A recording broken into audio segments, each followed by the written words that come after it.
Good morning,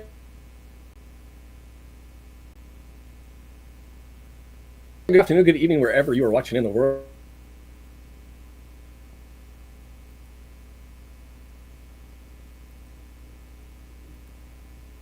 It looks like we lost Sean there. I don't know how that happened. Let's see if he reconnects here. Oh, here he comes back in. You're back, Sean. Have I disappeared? All Yep. right. I don't know exactly what happened there because I don't have controls of everything, so I have to go with you, and I'm assuming that you're with me.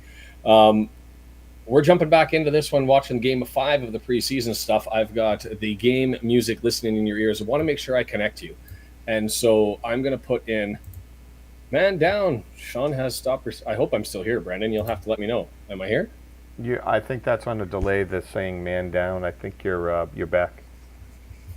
And we're running this for the second time, where Brendan is the producer. I'm assuming that you're in the preseason because I can't see the screen. I can't see a bloody thing. You are there. Now I see you.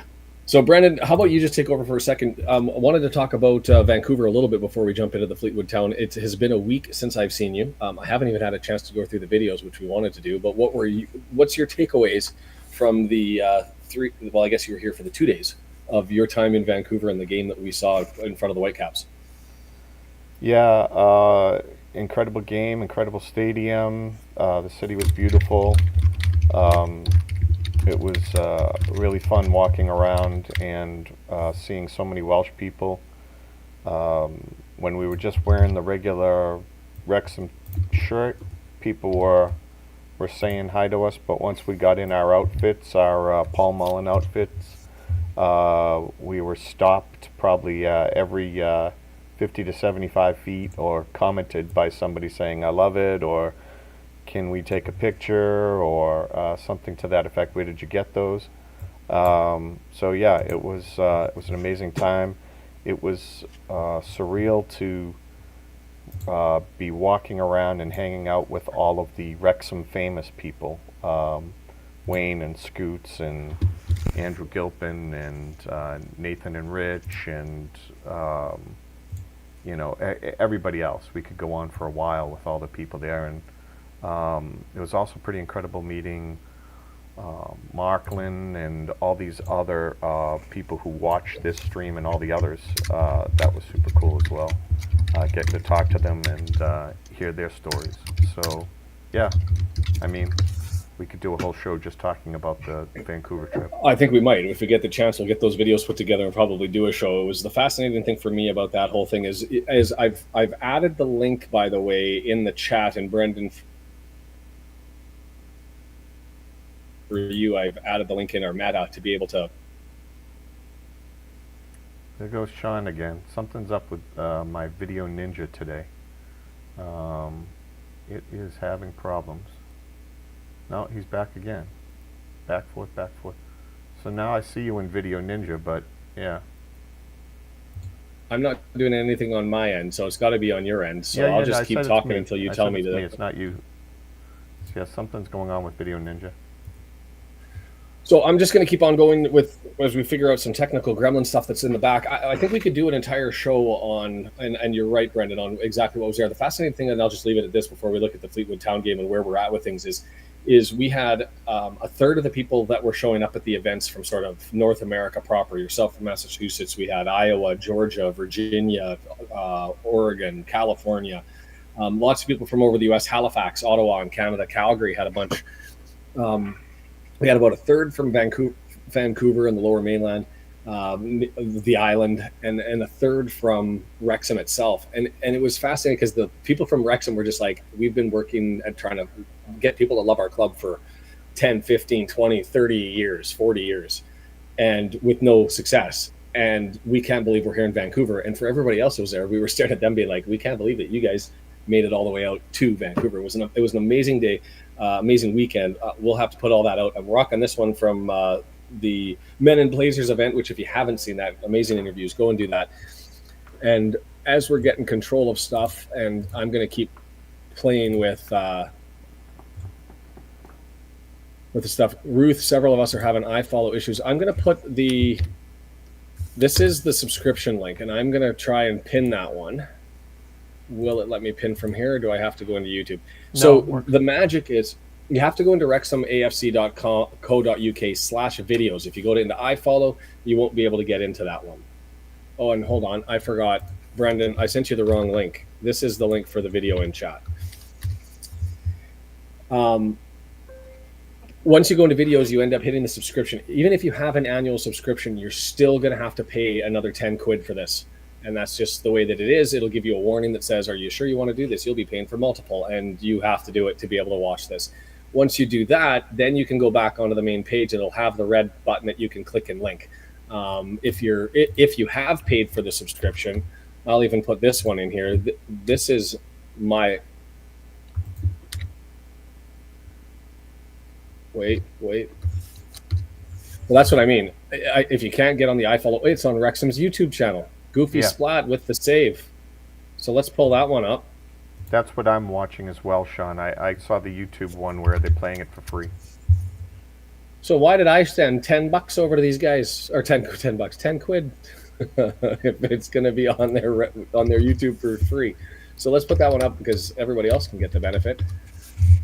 A silly choice. So new media team doing their thing. At least, is that Emma in the middle? Figuring out who all these people are. 456 people watching the Wrexham game there. So I will copy and paste that link. And it looks like that one's ahead of us. So maybe I might end up having to watch that one myself too. What a fascinating thing. All right. I'm gonna... There is the YouTube link direct, and I will jump over on, just give me a second while I tag into YouTube to load this up and set up as a pinned chat. Other than that, what do we expect out of this one? For me, this is a final run out. I think we're going to see pretty close to our starting lineup. It's interesting when you look at the actual lineup. What is the link for YouTube? I did put it in there. I'm going to pin it. Let's do that before I get chatting. Give me a second to save this and pin it. Pin the message.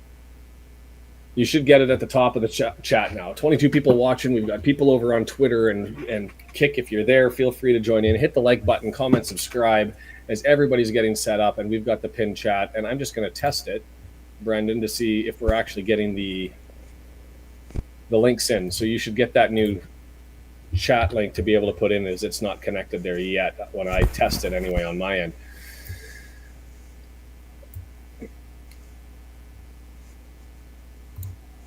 Had a new person join the chat.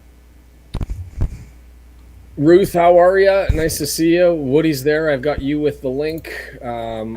Woody, I follow subscription I bought, but it's still asking. And Woody, that's what it was doing with me. Even though I have an annual subscription, it was still requiring me to do more. And that was sort of the frustration of things on my end. And thanks. Mertlin's here. Met you and I was just talking about you, my friend. I did hit 2K. I've just cracked over it, and things seem to be on the up and up and getting back to normal as far as the membership stuff goes, and so that's always exciting. We'll just keep rolling forward. I hope everybody's got that YouTube link. If you wanted to put the 10 quid into the club, by all means, go ahead. We're just going to be spending it anyway, right? So go ahead and do that. The lineup. My question as to what to expect out of this one was, who are we going to see in the middle?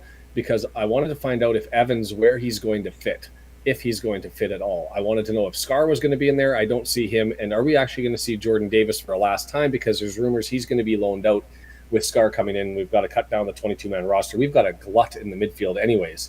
And so he's potentially going out. I would have picked Forde to go out. And maybe he's still going out, and they're seeing if he's going to fit in the midfield. But let's just go through the lineup. Ogonko is going to start in net. You've got both Burton and Howard to come in as potential subs behind them. The three in the back for this one, they're going to be Max on the left, looks like, EOC in the middle, and Tom on the right. At least if the graphics set up like they did last year, that's how they've got it structured. So Brunt is on the bench, no Boyle on the bench, Evans is on the bench as a possible replacement in the back line, and no Scarr. Running down the right wing, Barnett. Down the left wing, McLean. So Revan's going to be coming in. He's listed as a sub. Oh, and Boyle is listed as a sub. It's just not in order as far as the subs are concerned. In the midfield, I thought we'd for sure be seeing Evans start because I still see him as a starter.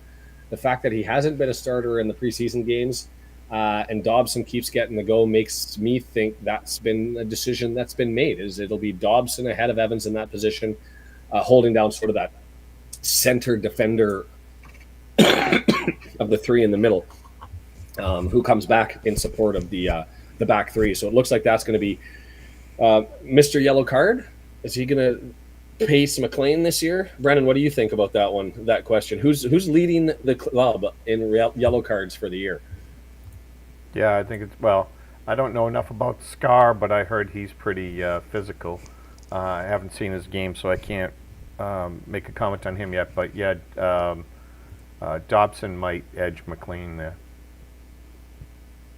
Yeah, it's going to be fascinating because to me, Dobson, all reports are he's going to get his fair share of yellows, and he's certainly, it appears to me, from the lineup, getting his start there. You've got up front Marriott and Dalby getting the start today.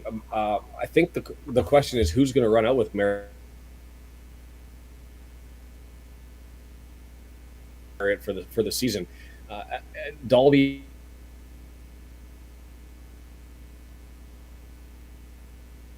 Sean is in and out again on Video Ninja. Not sure why.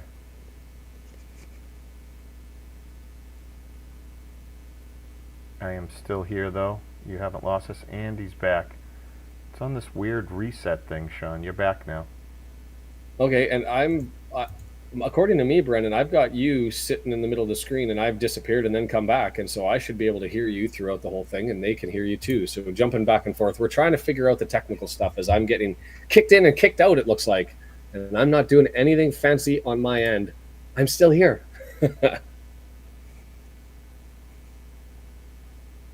And you've gone really quiet in my mic there. Well, I wasn't talking, so that would help. So I'll just keep talking. I'll assume what Brendan's responses are going to be in the interim and in between time. Is Murray stuck in the multiverse again? I'm fading in. I'm fading out, Patrick. It is what it is. We're still working on getting the chat into the channel. That link should be in Meta for Brendan if he can figure out how to get that. He's figuring out all the OBS stuff all by himself. I'm still good, Sean. So everything's fine with you. So where we're at with this is I was talking about the lineup and sort of what to expect, Brendan, and if you've got it, left wing back position, do you think that McLean starts there or Revan? Like, you can't keep McLean off the field unless it's purposefully giving him a break, I think. I mean, yes. So prior to Dobson, I thought there was no guy that played out there that really always showed hustle and fire and really, drove the team. It looks like Dobson could do that. So if McLean wasn't out there, you're thinking, okay, you're still getting that from Dobson. But I don't know. I think Parkey respects McLean. I don't think he's going to be taking him off the field. If he's not playing on the left wing, then where's he playing? Is he going to play where Dalby is until they figure that out? Is he going to somehow switch into the midfield? I don't know. But I figure you have to have McLean out there, and that just cuts into Revan time.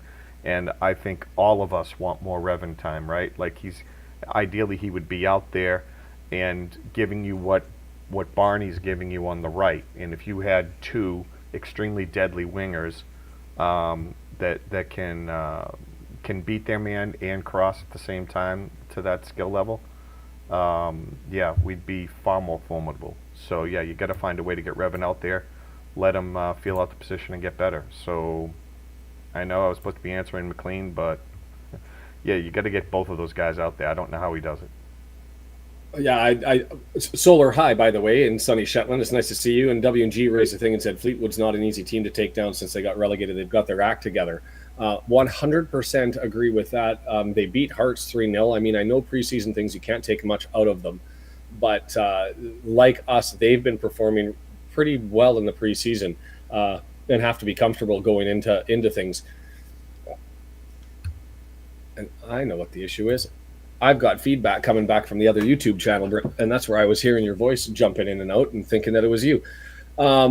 So I think that the easiest way to get McLean is he's not going to slide into the midfield. We're too deep there. But while, at least to start the season, but while Mullen is out, and it sounds by all accounts that his surgery went remarkably well, and he's feeling way better, and probably chomping at the bit to get back, is we've got to put him up front. I don't like.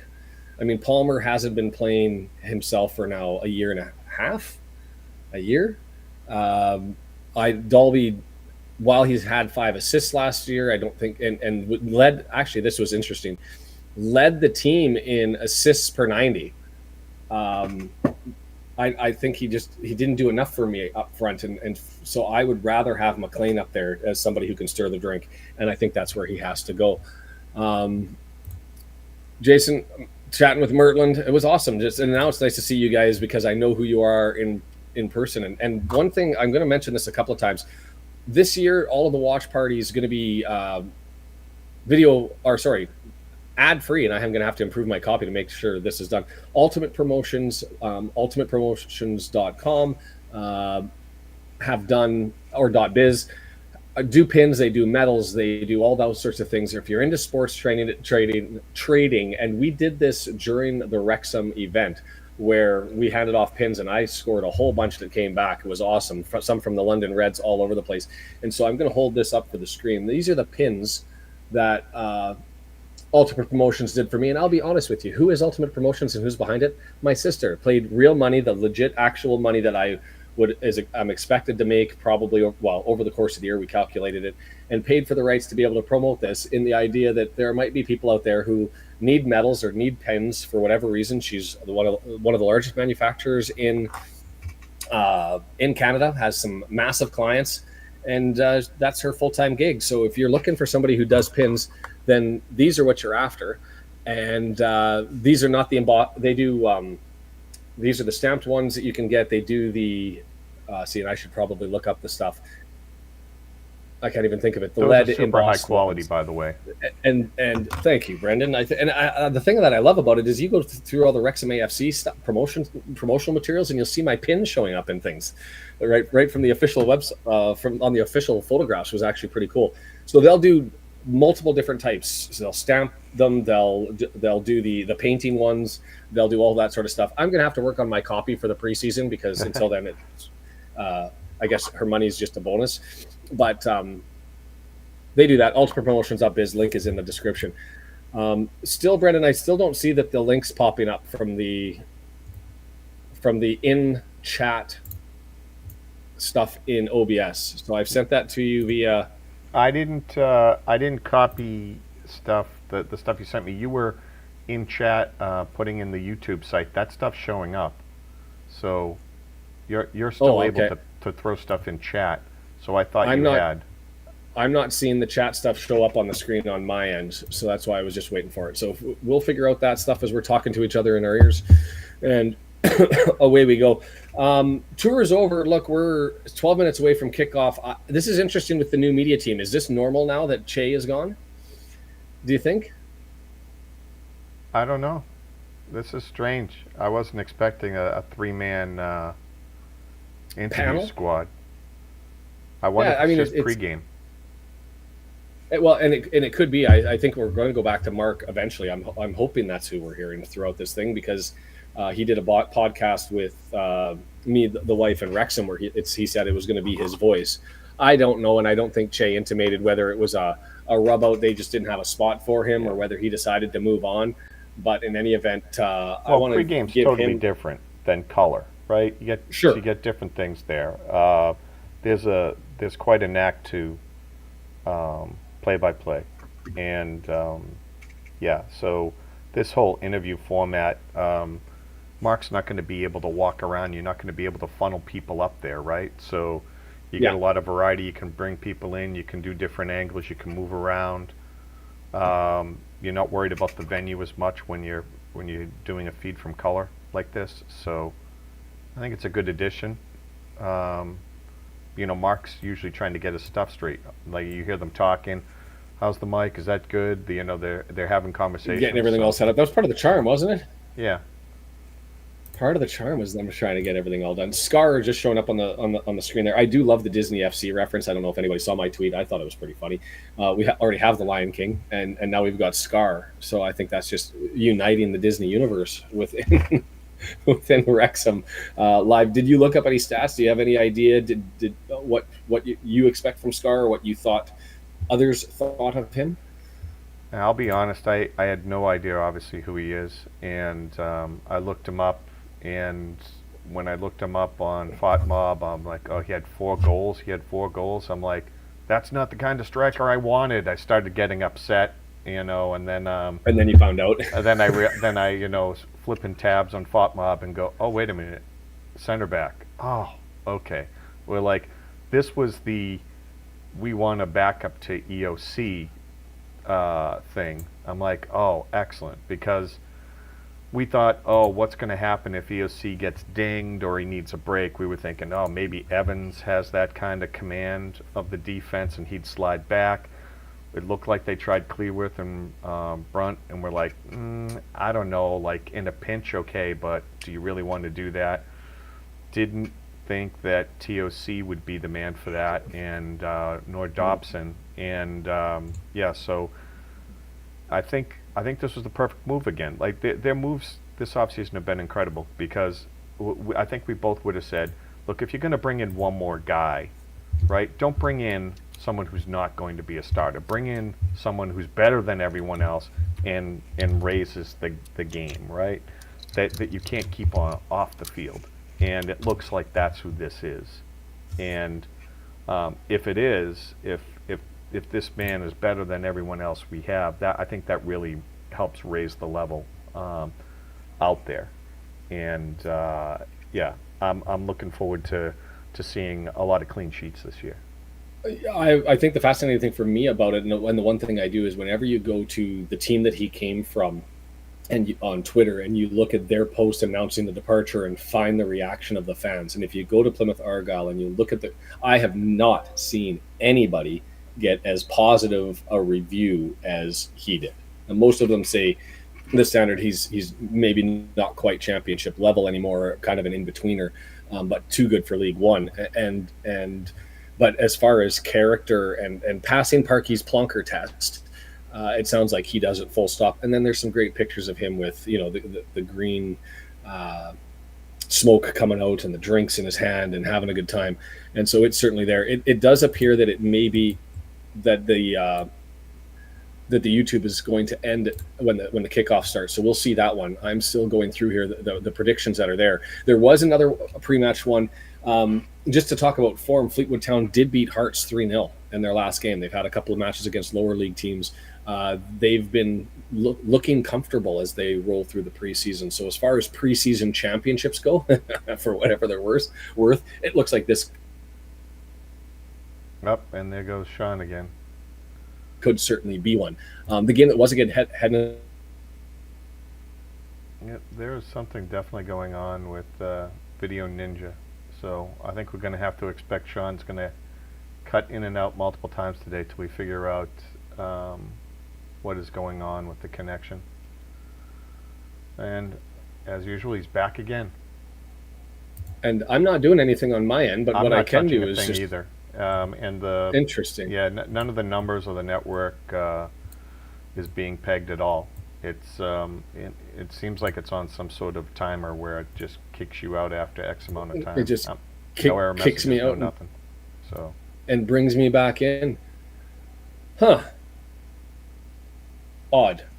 Because It still says I'm here the entire time and still says that I am on. And if you're not changing things, I don't understand, but that's fine. The YouTube does look to be exceptional commentary, and I'm happy with this to get a little bit more detail before the match. It takes away my job, though. But so, Michael, this is going to be the problem that we're going to have, and I'm going to fix that problem right now and focus on it, because there's only one way to get that going, and that is, and where is my chat now that has it? Because I'm going to relink out the previous one.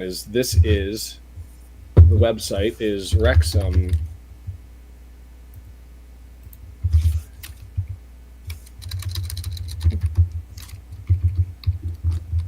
Okay. Link here to pay for iFollow.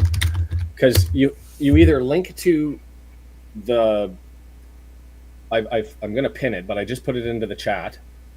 It is live on the Wrexham channel, but we're anticipating that it's going to be kicked off of YouTube for the actual match. So for that reason, I'm going to pin it, and they'll be back at halftime. So there's going to be a halftime feed. So the YouTube's going to roll in and roll out throughout, it looks like, as they're talking through it, and we're figuring this out. The actual, and thanks, Koa, for throwing this out there. But if you want to watch the actual game, you have to have paid the 10 quid for it. And so that's going to be at the link that I've now pinned into the chat.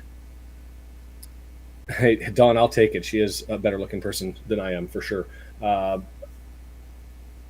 It's videos/subscription. The link is there. If you can't get to it, you can go to the actual website. You can click iFollow, and then from iFollow down below in the sub menu, subscriptions is over in the center of the page. It's the far right there. You can click there, and then from there it'll say, do you want to pay for an annual subscription? Do you want to pay 10 quid for the Fleetwood game? You can pay there. Even if you've got an annual subscription, you put in your credit card and they'll say, are you sure you want to do this? You have an annual subscription. You still have to do that, or at least I've had to do that. You ship off the money, and then you can go back to the videos page, actual videos page, and there's Mr. Griffiths in my voice, or in my ear. I love this. Now we're finally starting to get going. And so yeah, you think he's going to cut out? I mean, Mark Griffiths is on the YouTube site, so when do you think they're going to cut over? Well, and that's what I don't know. They said that they were going to themselves, so and then come back at the half. So I've got it loaded on both, and so that's why I assumed I was hearing them on the. We will find out. What do we know? It's preseason. We're figuring this all out. We've got a roster that's kind of slapped together, and we're going to run through a whole bunch of problems as we do it. And hopefully by the time we get to 3 weeks in, a month into the season, we'll have this whole thing figured out again. And it'll all be familiar old hat. But the funny thing about this whole process is I get it. Wrexham, the club, doesn't have a lot of staff, and they're figuring everything out. But just getting out the gateway to all these welcome to Wrexham folk and bringing us in to end up saying, hey, if you're in Bermuda, this is where you watch it. If you're in, you can find that information out in the universe. But I would be creating a whole webpage dedicated to, are you watching an EFL League One match? This is where you go. Are you watching an FA Cup match? This is where you go in your country. And detail it all out, right? This game's going to be televised on Sky. So what does that mean for you in the UK? It means this. What does it mean for you internationally? It means this. And put all that information out there. And it's sort of on us as football fans to try to find the product. And it's a fascinating process and a frustrating one. But I think after about a month, everybody figures it out. And that's just sort of where we're at right now. It looks like the crowd is, what's that, going to be half full? As you're looking at things, looks like it's probably going to be half full for a preseason game in Wrexham. It just cut out on the YouTube one. Went to the splash screen. So okay, so there's our answer. Is it just cut out and says follow live on iFollow? So we've got to go back to those links.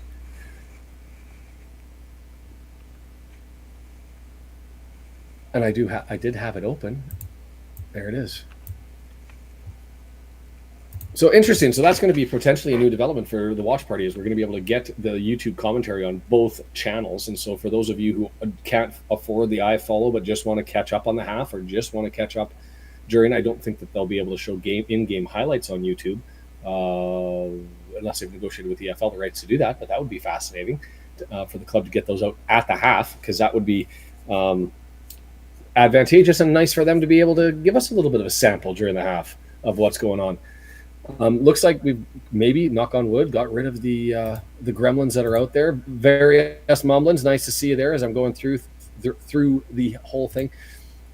The history of the black kit. I love the history of the black kit. I don't like the black kit. I'm glad I got the two that I got. I only wanted to get two this year. I said to myself, I've already got the black and the white. I need to get the red, and then the gold. I heard there's a new one, and I can see it. I can see it. Mine's still stuck in Milton Keynes, and I hate that process. I got to wait 8 days every time it goes there before it ends up coming out. The pitch is clear. The cop is empty. The fan zone might be empty the entire year. I was looking at those tickets, and there's still tons and tons of them available. Yeah, see, Don's got exactly my point. I agree. If Live Soccer TV can do it, Wrexham homepage could put up an app to show where you can watch the games. And that's exactly it. Whether, you should be able to force it. Hey, Carolyn P, how are you? Sean, I'm going to transition to the one shot in the scoreboard. Should be able to force it to say, hey, if I was... Yep. Just as I want to transition to him, his video cuts out. I'll wait for Sean to pop back up, and then I will bring him in. Yeah, you're back again, Sean. And I'm back, and so I have no idea what's happening, because I certainly am not doing anything on my end. Now I'm going to disappear and leave it all to you. Leave it to me, and you'll be popping back in every time I guess that I end up disappearing through the broadcast as the players end up making their way out onto the pitch. I haven't looked up who Fleetwood Town is starting. I haven't looked up if it's their regular roster. I don't really with Vancouver. Well, a little bit less with Vancouver, but with Chelsea and Bournemouth, not really that fussed about it. For me, again, no injuries, please. Have a good opportunity to test ourselves and do what we've been doing, and that's the build up for the preseason.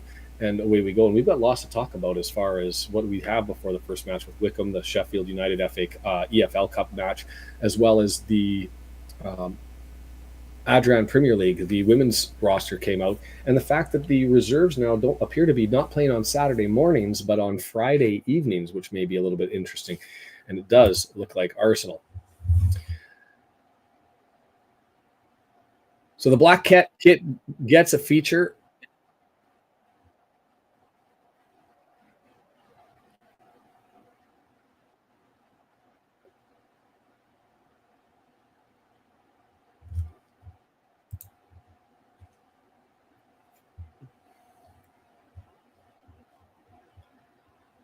Should be still here, staring at the graphic that's got the lineup and the roster. Those black jerseys, you know what I do like about them? The numbers are clear. I'm going to be able to see exactly where the hell everybody is on the pitch and who's who as we go through this one. I've got to get my live all figured up here and running.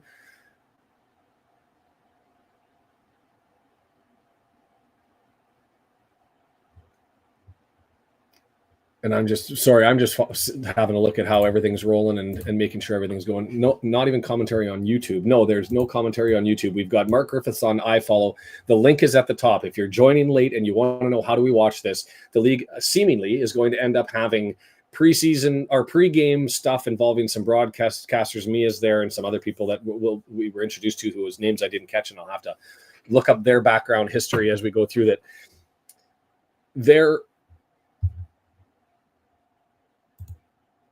There's a pre-match stuff. We're lined up on the ball. Get your finger ready there as we're about to get started. We'll start the clock and patch things through. That graphic looks a little bit backwards but that's fine. We've got things that we've got to work on as we go through it, and that's quite all right. Marriott standing on the ball, having a look, and we're going to get this underway, and we are underway. So if you are still looking for the game as we have control and Kluwerth pumps it down the length of the field to the middle and nothing much there. Lino is able to nick it, and then a tough tackle on McLean, but it's gone out for a throw-in. The link in the chat at the top is the link that you need to go to pay for iFollow. Alternatively, you can go to the Wrexham webpage, click on iFollow, and it'll take you to videos. Click on subscriptions, and then you can download it there, or pay them 10 quid there, and you can load that up and you can join in the fun. Otherwise, you're probably just listening to me. And away we go. So O'Connor body to body. I think it was the holding afterwards. There was a foul that was called there on O'Connor, the new number 6 that he's wearing, and it's going to be a free kick from about 30 yards out, maybe less than that, 28, over on the right side for Fleetwood Town to start this off. Maybe a little bit closer than that. Let's call it 25 yards. 2 men in the wall staring at all those black jerseys. I'll tell you, the numbers are sharp. So for that reason, I love them. Left-footed in swinger, and it's dangerous, and it's a slipping and falling defender, and it's able to get cleared off after bonking them on the head, and away we go. Max Kluworth with that one. I thought wearing number 4. I thought he was going to be on the left side,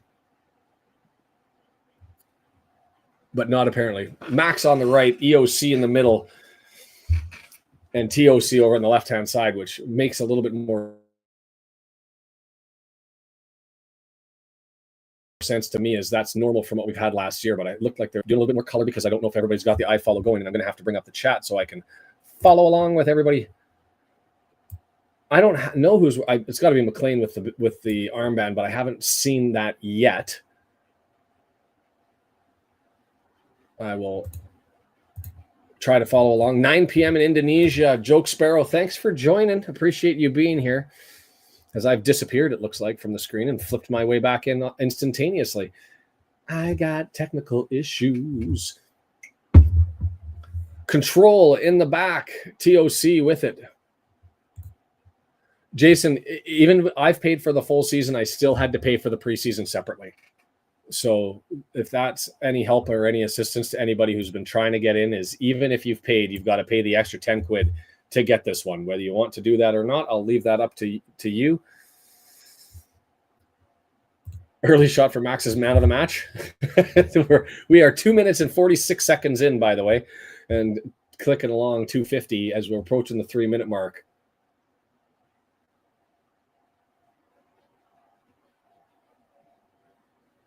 Three minutes. It does look to me as though, and sounds to me as though, the person that was doing the pregame has now run up to where Mark is and has taken over. So it wonders if they've said to Wrexham Che, we're gonna move on a little bit. Fleetwood Town with it into the back, chased by Marriott. Not there. Long ball, right side, testing McLean, and he's easily fed that off. Is it going to go up for a throw? It does, over near the corner flag. 80 of you watching, whether you're on YouTube, or 80 of you on YouTube, I think I'm on Twitter. I haven't gone over to check it, but if you're over on Twitter, thanks for joining. The Red Horde will be here all season long doing these and trying to fix up on some technical gremlins as we adjust some things and make it a little bit easier on me and trying to get this to you every week. 3 minutes and 50 seconds in, and possession's been about 50-50. I haven't brought up the Fought Mob stats, but it's been Fleetwood right-hand side pushing it forward. It's been testing O'Connor, and Lee comes back and nicks it. Cannon, wearing number 8 this year. And I just realized I've still got the pin on from, I must have washed it as well, so it's durable. It's durable from last weekend.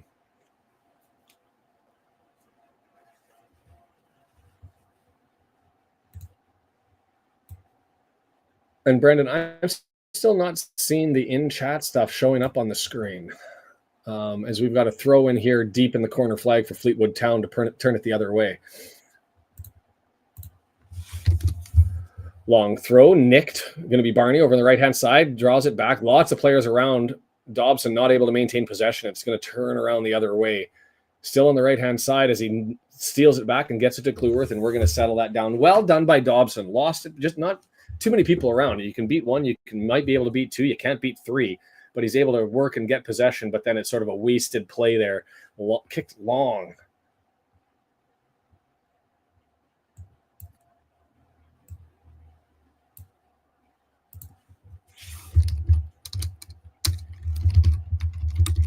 Fleetwood Town now, left side, long searching ball, easily headed away by EOC, who's over there filling in for Max. Max gets back, and McLean's adjusted over on the left-hand side. All of the proper shape you'd want in a 3-5-2 as we push forward. Cannon has Marriott through ball. Can he get it around the defender? It's close. It was a great through ball. Asked for a given against Marriott. Interesting. I didn't think it was in the box. I thought that Marriott had possession on him and got taken down, but I don't think it was a penalty. I think it would have been outside of the box. But an interesting one in any event. Richard Sutcliffe on Twitter putting up the roster for both teams with all of the numbers. That's a beautiful thing to see. R Sooty at R Sooty 73 SOOTY. If you're pulling that one up, has all the numbers for both squads sitting there for you. While you're here, subscribe button's available, like button's available. You can go ahead and punch those things and let the algorithm gods know that we are here down the right-hand side. And there's the chance that we tried to get going, Brendan, in BC Place, and instead it was a church, and everybody stared at me awkwardly as I tried to sing "We Are Wrexham FC," and nobody really bought in. I had like 4 or 5 that were trying their damnedest, but everybody else just thought it was cute, including the players on the bench who turned around and thought, "Who's this weird guy in his pajamas singing "We Are Wrexham FC" at full voice?" Clueworth with it, right-hand side across the midfield stripe, up to Cannon. Marriott comes all the way back, draws nice little preserve that did Marriott. He had men around him both front and back, and he nutmegs Barnett taking on his man. I'll tell you what, Fleetwood Town's defense has looked good, and we've looked in control in the attacks. Not a lot of gaps to take advantage of. Dobson getting it back now, switches on over to the left-hand side. Their shape has been good. They've been pressing solidly. We're still looking, but this is some impressive passing just because their defense and their press looks so solid. Back over to the left-hand side. EOC still snapping the ball around, slapping it around. Lee with it. Right footer. Gets it over to Dobson, who's slide up. He gets it over to McLean. Like, every pass here has been exceptional. There's been no rust. It's like we've been doing this all year. Left at left-hand side, and fired and just wide by Marriott over to the right-hand side. You know what? Give me more of that. That's some gorgeous football. That was epic passing all down the entire right, switch all the way over to the left. 2 probing attempts on the left-hand side before it gets over to Marriott right at the edge of the 18-yard box, and he beats his defender and tries to go top shelf. He would have had it, but he was just off. That's the curse that we had of Marriott in Wales last year, or in the UK last year, is just missing over off on the one side.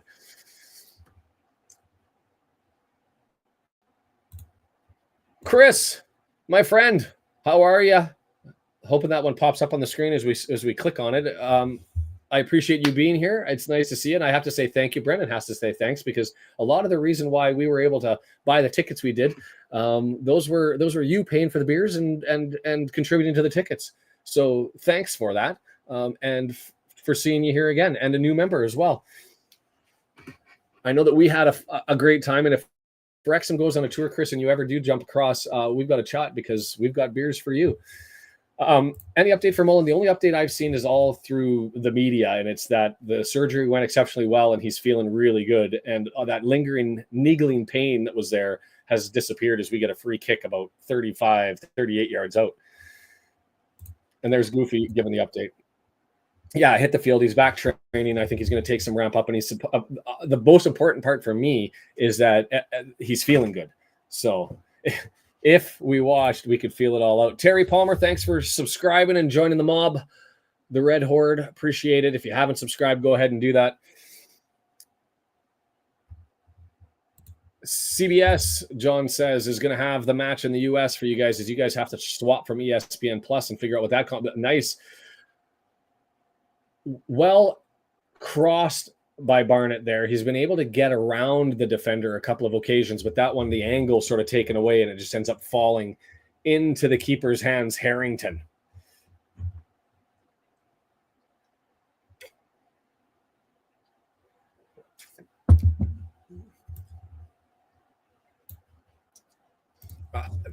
Mertlin, I'm with you on the think we look good front.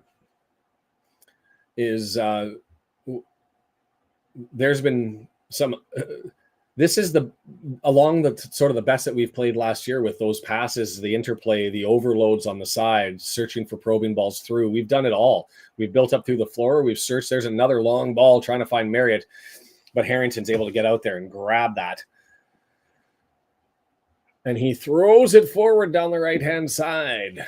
And I believe that's Weirdo. Weirdo wearing the captain's armband. I'm assuming that's number 4 from what I saw going the other way.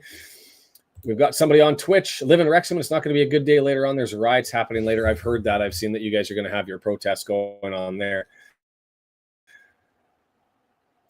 Chris, you don't have to apologize at all, ever. And you can hold until the next time. I just appreciate that you're here. If you want to buy memberships and it's not available, then do that. And you know what? Maybe stay for the half, Chris. You might want to hold on to your cash, because I'm going to give you guys the link to the Red Horde Shopify store. that's been set up that you guys can start to buy some swag at. And if you want to buy some swag instead of sending out the memberships, that's great too. I've kept the prices low just in case there's some hiccups. I'd rather have you guys testing it before it start next week in earnest. Brendan, Woody says you can't lob comments onto your main screen. That link should be in the meta. I'll resend it to you if you're still there.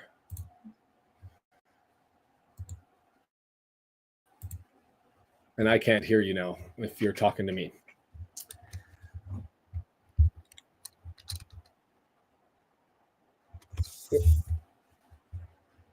So I can resend it to you for sure, as we'll do that. It seems to be it may have to be a resizing problem if you unlock it and then retest it there, just to see if it's shown up where we had it. So we'll go there.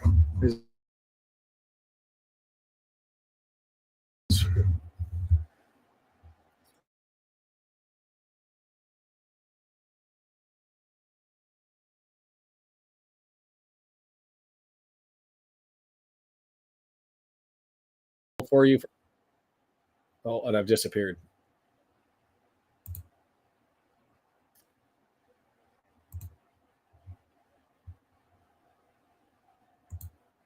And we're back. Sorry, Chris, as I hit the pause button and the multiverse has got me logging in and out.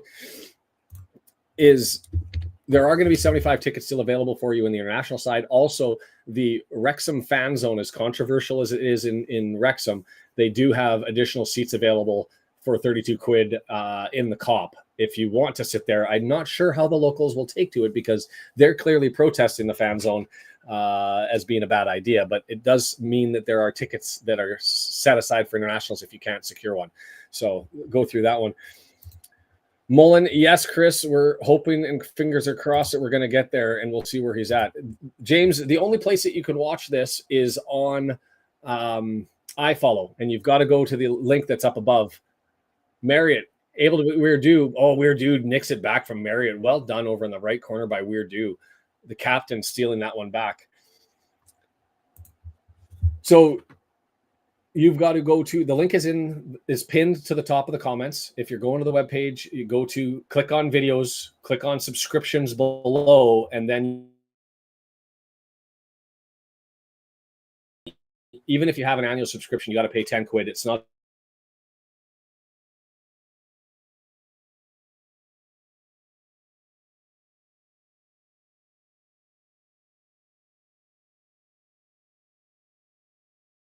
I'm curious with that.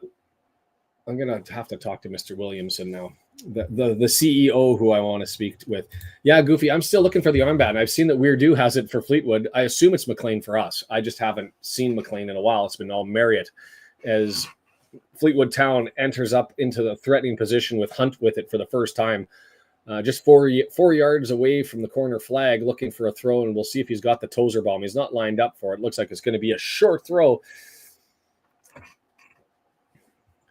The game is not going to be on Paramount. It's not going to be on CBS. It's only available on iFollow, and the link is there. Unfortunately, there's no other alternative links that I'm aware of, a live soccer TV or elsewhere. So you're stuck with me, or you're loading it down. Quiet crowd, as you'd expect in a preseason. I don't feel so bad, Brennan. I know you're not on screen to talk, but at how quiet we were during a preseason match, because it seems like a church in the K-Ross as well. This Clueworth long thump down. Marriott, beautiful long ball, lands just to him, and he lays it up for Barney. 20 yards out, 18 yards out, corner flag, taking on his man, looking for a cross, dances. Well done, right, beats Hunt, header! Stopped, able to get the header on it, just not enough thump on it.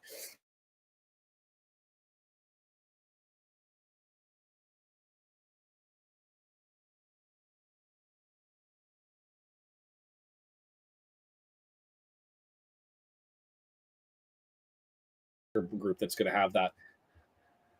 And so Santiago, thanks. We're working on the layout. It's got a couple bugaboos, and we're working on things in the background so that W&G scoreboard looks clearer as well. So there's going to be improvements over the course of the year as we go through things. Sean on commentary. It's a preseason without dropping the tenor. Don's decided to go full me for this one, so I'll try and keep you guys updated as best as I can, as I know that many of you don't have it on iFollow. And what a dropped ball with the loss of the kit not being sold on the tour, with the streaming mistakes that Wrexham has made. Let's try and ballpark that. What are we going to say? 200,000 quid lost, 150,000 quid lost. Like, I think it's a 6-digit loss. Maybe it was intentional so that they made sure that they had shirts around, but I think that the clubs really dropped the ball. We shall see how it goes. Chris, I feel guilt. I'm going to have to put the link. Wait for the half, Chris. Have a look, because I want you guys to be able to buy 1 or 2 items out of the store at a discount.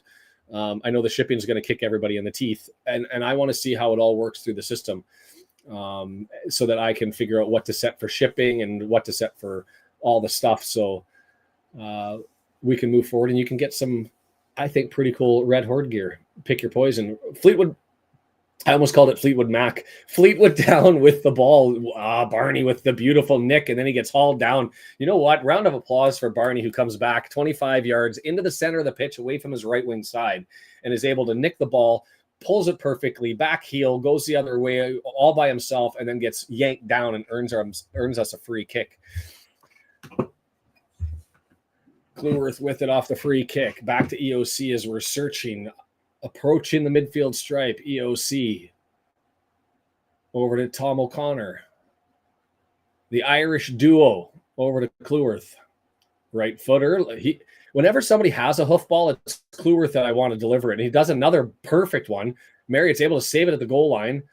Cannon able to save that one as well. Goes in the air. There's a scramble, and Barney not able to get that as he gets punted out. Far right, going to be a throw in from, they gave a cold kick.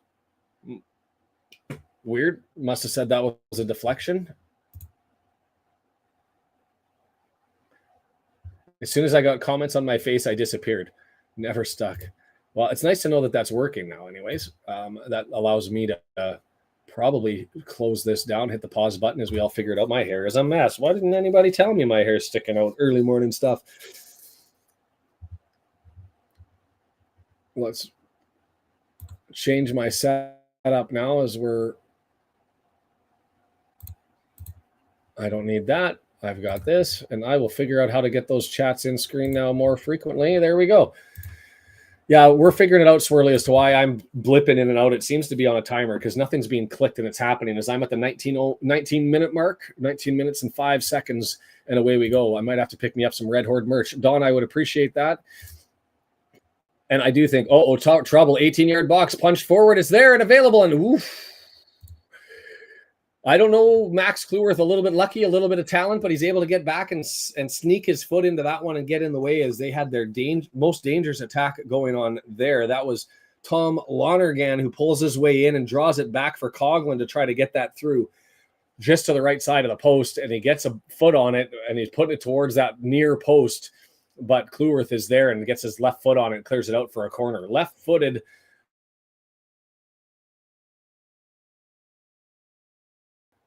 cross, and this looks like McKenzie.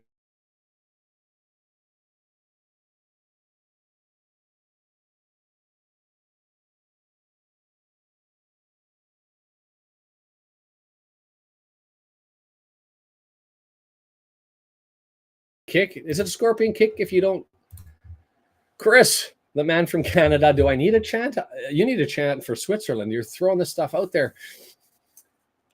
And I've disappeared on my own screen, so now I see what you guys see when I disappear and then end up coming back. Odd as I disappeared 23 seconds ago, and we'll see when we come back.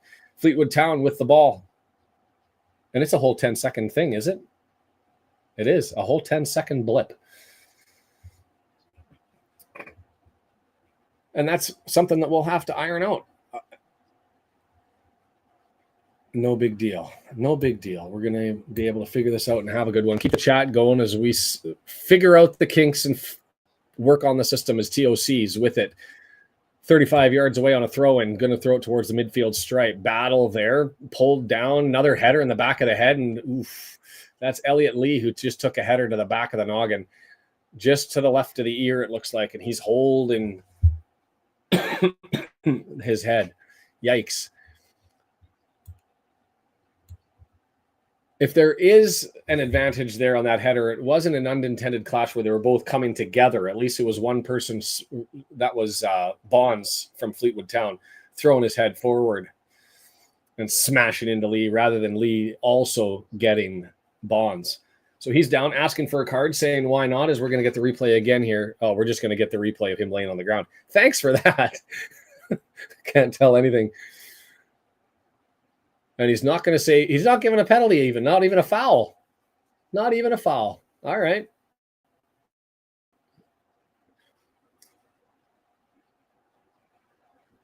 Coincidental head contact? Is that what we're going with?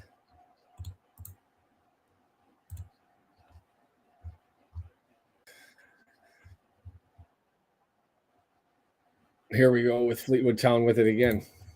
Chris, I got it. Chris, I see what you're doing, spelling my name, and I appreciate you, man. Save it for the merch, dude. I want you to buy a t-shirt or a hoodie or a thing. Do that as a nice little play again. There has been some impressive defensive plays, this time by EOC over on the right-hand side, able to nick it and get it past two defenders, draws it back to Kluworth. We only have two people back as EOC had pushed all the way forward. McLean comes back to help out and then lifted forward. Ball and all brilliant play. And we've got a fresh run in. Is it there? Blocked down, an amazing save. Harrington has it. We deserve better than that. Had that full run, we should have had that finish, but great save. And I missed who that was, if that was Marriott over on the left-hand side. Beautiful long ball. What happened? McLean over on the left wing side came back to fill in because EOC was over. And Fleetwood Town made a mistake, and you could see it as both the midfield and the right on the right-hand side slid forward, and they left unmarked. Long ball over top, had a free run from 25 yards out from the left-hand side and stopped. Frustrating. 23 minutes, 25 seconds for me as we go forward.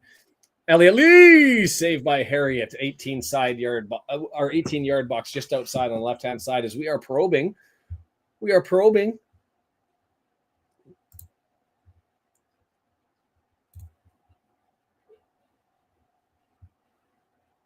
Long ball forward. Chris, you're a beautiful man, and I appreciate you. I will say again, wait till the half, and I'll change the links around.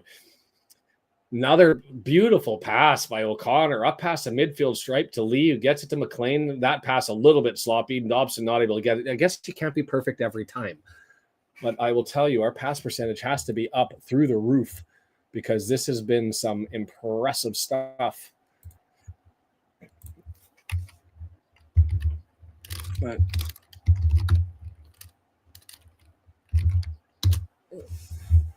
iFollow will stop broadcasting Wrexham games this season. Is this true? In the UK, yes, it'll all be through Sky. Internationally, the answer is no. The challenge to that is with more Sky picking up more games. I do think, depending on your domestic carrier, that you're going to maybe have an iFollow. Oh, another beautiful ball in. We've got that's all. He's onside, right-footed, and I missed it to the left. Why are you?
problem with that part of the browser. I don't know exactly what's happening. I'm not doing anything on my end. And so it appears that I am back and I'm ticking away and doing my thing, which is helpful. And ThoughtMob doesn't even have this game up to pull any of the stats. Somebody will have to tell, or somebody will have to tell me if they're finding it on any stat source, as it's not there. There was no goal. That was Marriott ended up getting the ball just to the right-hand side of middle at about 23, 24 yards out. And he pushes it all the way into the 18-yard box, kicks it at about the 16-yard box. He probably could have gone forward. He had both defenders beat, wide breakaway. Goalkeeper Harrington comes screaming out, getting himself as big as he could, trying to block it.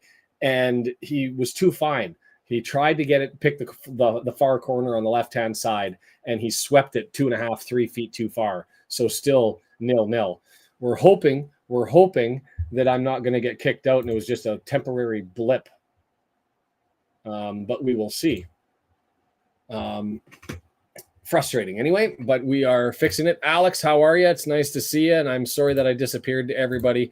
I hope I'm fixed. I don't know what's going on. We're changing the system up. I think it's an improvement, but there's always little gremlins when you do this stuff, and you got to figure it out. Cannon, right-hand side now, 35 yards, gets it back to Dobson, looking for a switch. No, going to push it through the middle. Those through balls through the middle, I'm going to admit, are something new. We're used to going up through the wing, but we've connected through Marriott or searched for him.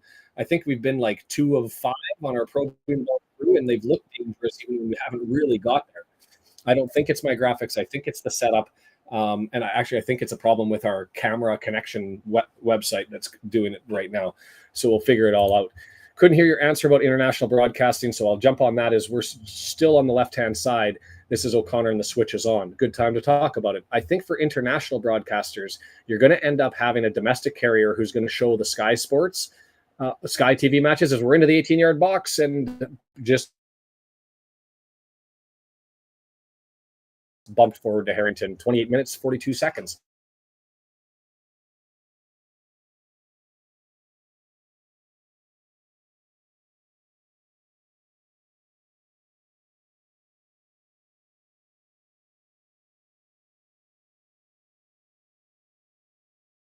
To figure that out, but last season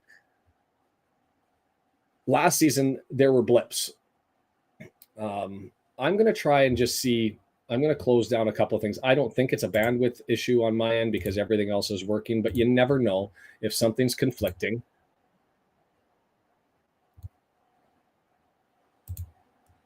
I'm going to close some things off and see if I can make this work a little bit better.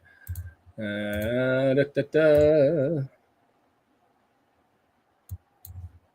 should be out of everything except the essentials now, and let's see if that improves things.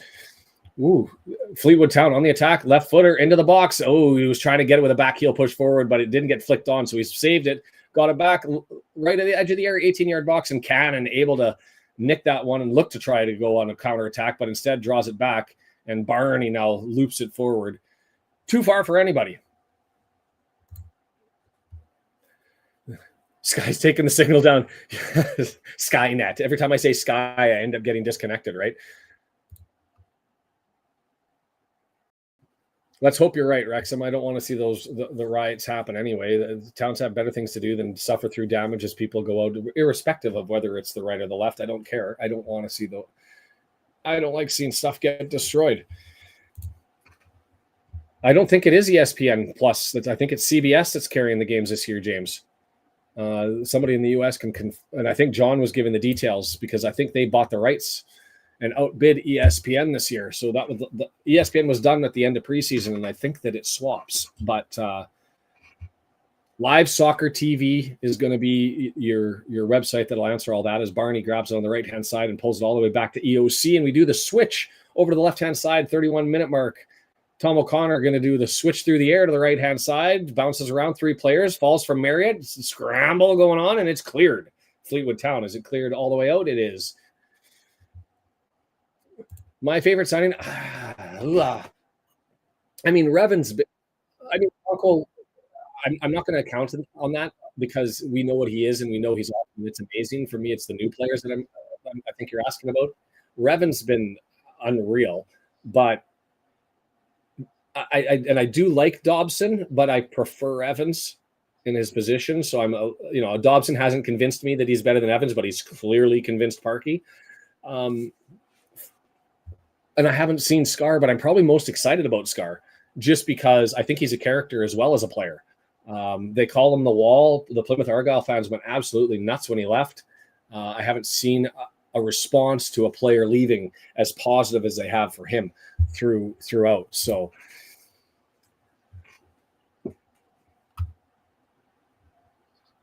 yeah, I don't know if they're going to be bringing the monthly subscription to iFollow back at all, or the game subscriptions. I think it's hard to ask anybody to pay upfront with the whole year.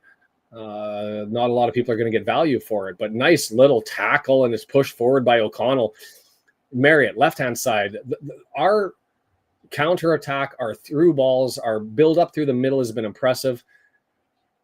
Our long crosses across the pitch have not been. Is that one just went all the way across the pitch and then got knocked out and Barney throws it quick. Kluwer, O'Connor, left-hand side. And I'll give the credit to producer PB.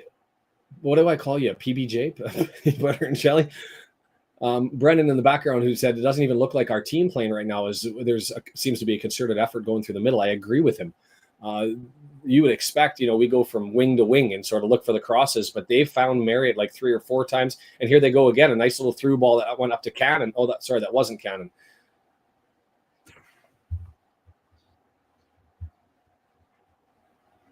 Was that Dalby for the first time? Did I call his name? How bad is the half for Dalby that's the first time that I actually saw that was him on the pitch, as Dobson has it. Moving over left-hand side, 35 yards out. Bass took a deflection, but goes to us and Marriott right down the middle of the pitch, and it's easily stopped by Harrington. It seems to, like, Marriott, when he's in the UK, seems to have one of two things. It's either straight at the keeper or 5 feet too wide. And when you watched him play in the Chelsea game, when you watched him play in the Bournemouth and the Vancouver match, he looked far more dangerous. So I don't know what's going on with the man. I really don't. I think you will need a Paramount Plus subscription in the US. Paramount Plus in Canada will not work to pick up the CBS. Golazo is into the box, comes Fleetwood Town, well defended by EOC. A little bit of luck, a little bit of good defending. He was in the right position. He made the right play, but then he lost the ball as it came off the attacker's foot, and EOC had to roll around to try and find that one, as that was Brand moving forward, the number 9 for Fleetwood Town.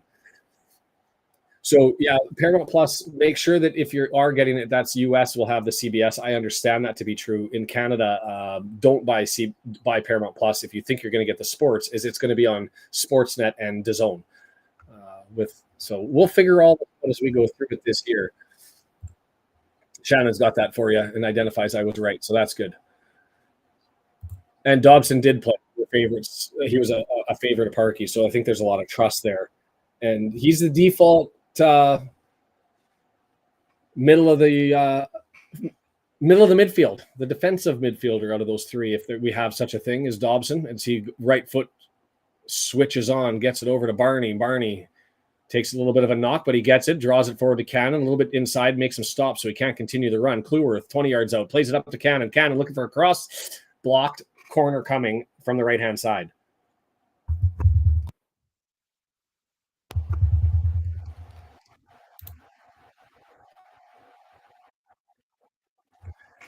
It has been an impressive half. It really has. We have looked great, just not had the finish. Harrington's made a couple of good saves. We've missed a couple of good opportunities. I don't think we've really been under threat. 2 quasi chances for Fleetwood Town as that left-footed in-swinger goes way too far. Lee tries to get it back over into the area, but can't. And so here's Lee now, regains it. Left-hand side, draws it back to Dobson towards the middle of the pitch, 35 yards out, up to Cannon, 30 yards. He's looking for a screamer, and it was a screamer. But it's good for 3 points. Missed way up.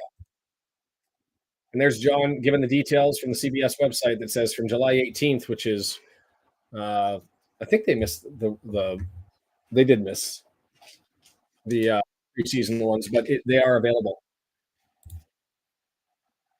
Woody, I'm saying that's the case. At least last year, there were only 2 televised games last year, right? That occurred with League One games, and I had to pick them up on DAZN. I didn't get them on iFollow.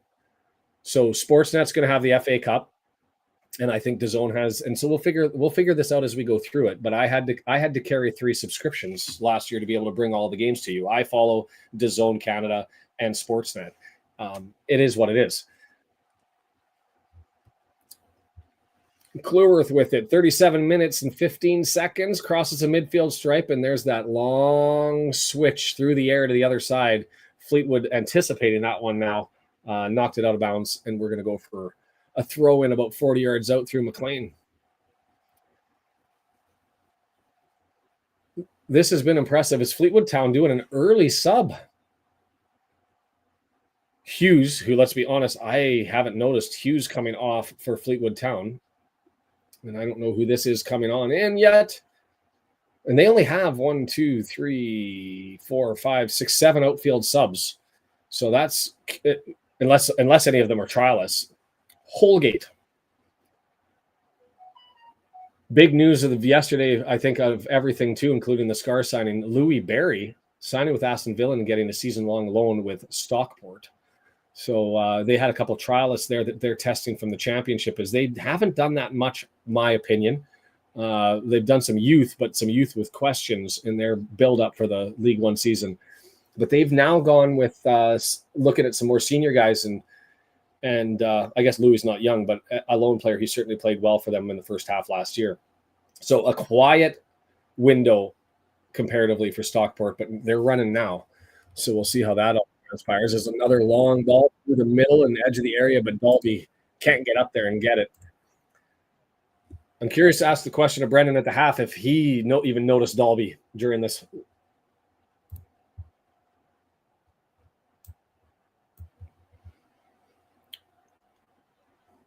And Goofy, I don't mind it. I actually prefer. I'm interested if Goofy, if you're from the UK or not, because for me, I watch the enemy and take in a couple of other games, and when they all start at the same time, I can't. So this allows me to look at iFollow matches to be able to pick up games that would normally be 3:00 kickoffs when a Wrexham game moves to 12:30. So I like the fact they're spreading it around. It's a nice little cross, but it goes too high. Can't get it, and Harrington comes out and grabs it and throws it forward, and here comes the counterattack of Fleetwood Town, crossing the midfield stripe on the boot of Virtue. Moves it forward, 18-yard box into the area. Nice tackle by EOC, and it's kicked back, and Fleetwood Town now recollects it right-hand side. Johnston, right-hand side, into the area again. Whoo, and TOC able to knock it off of his foot, go back, just hammer it down, and Marriott gets the flick from Dalby, and Marriott gets run over by Weirdo. Or Weirdo.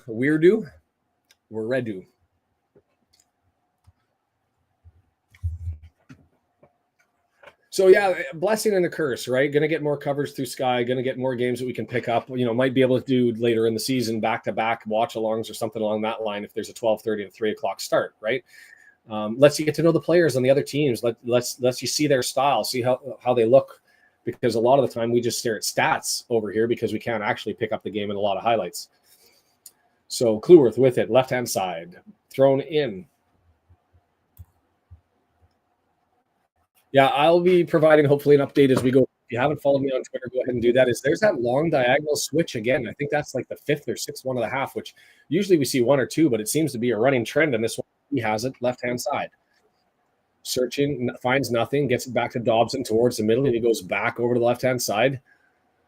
TOC's moved up to help Lee, got McLean over there, Dobson in the middle, and he says, I'll search for the middle, and Dalby flicks it on for Marriott, and he gets it to Cleworth. Cleworth 30 yards out over to Barney.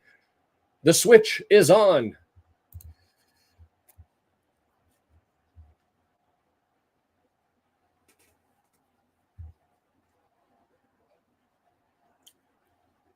And I think most of the games that they're on TV are the Tuesday ones, which are kind of helpful anyway, and they're covering a lot of the Tuesday games. I think they're only moving like 1 or 2 of to the 12:30, so on the Saturday, which I think will make those in the UK happy because of the religious time that is 3 p.m. on a Saturday. nicked by Fleetwood Town, nicked back by us defensively. Like, this has just been a clinical, impressive half. The best half of the preseason, even though we haven't scored.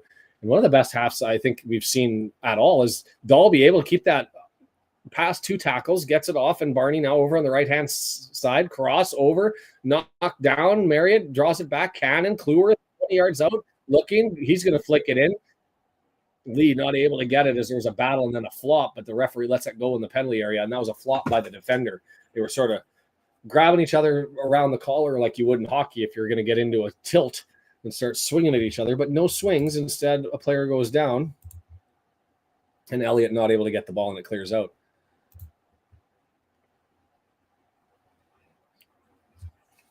"42 minutes, and this has been a cracking half so far." John's got the help for the U.S. John, if you wouldn't mind, post that for sure. And I'm going to make sure that I give that a read so that I'm informed as well. John, thank you for digging that out. Or you can message to me in one of the ways that you normally do last year. All good, Jason. I enjoyed doing this. I have a blast with it. I'm just trying to, as I said to people out here when Wrexham was here, just serve as a gateway to the club. Trying to link people and give some content so that you guys are linked up. And I'm looking forward to getting back into the swing of things over the season here with some who are yous and the standard thing. Just an offside there. And they took that free kick and just kicked it out. So we'll take it. A freebie for us from Harrington. Thank you very much. And yeah, John has it. I follow if you have the subscription the safest way. You're just going to probably find once or twice a month you're going to be on a scramble trying to figure it out. Giselle, I love that, listening while the students are doing their thing. Pop quiz. It's a Wrexham Tuesday. Kluwerth with it. Right foot. He's got Cannon filling the space, and Kluwerth predicted that well. To touch a little heavy, but he's able to preserve it, and then he loses it into the corner. Fleetwood's looked solid defensively, but they've sort of been under siege. I think there's been 2 attacks that they've had that were quasi-threatening, but it's just been us with possession and coming after them. And have we found out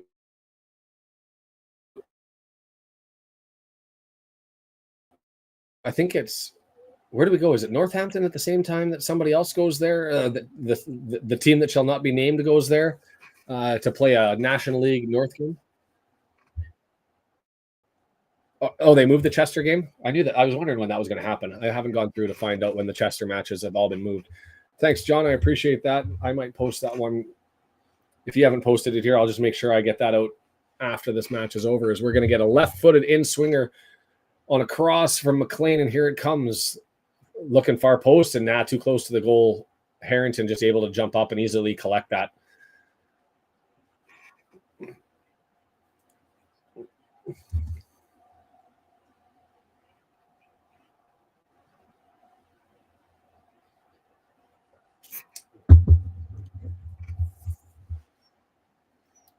Weirdo with it, 45 minutes, just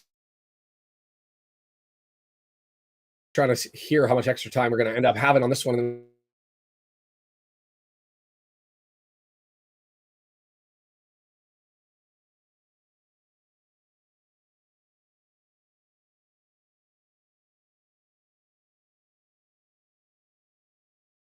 Knocked back. Dobson works his butt off to go and flick that the other way, but falls on the foot of Mayer. And he gets nicked by Marriott. But the pass is too far forward, and Cannon's not able to get there. Kluwerth isn't able to get there. The first little bit of laziness there from Cannon that I saw. I don't know if he could have got to the ball, but he just late in the half kind of threw his hands up, and Fleetwood able to get that, and it goes forward, and that was so close to a dangerous ball, but he could have had that through, but that was Mackenzie Hunt that had the chance. And if he got a foot on that, he would have been right in front of Ogonkwo. But a bad touch helps out. Helps us out.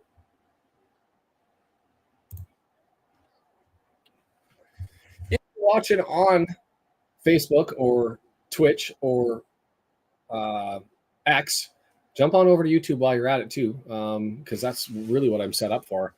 I don't know if there's people chatting in there because I didn't really link it up, I don't think. So come on over to YouTube and enjoy the fun. Yeah, John. A lot of those are going to be Tuesday games, but it's a lot more coverage, and they are moving a couple on Saturdays. I think before and after, and so which I love.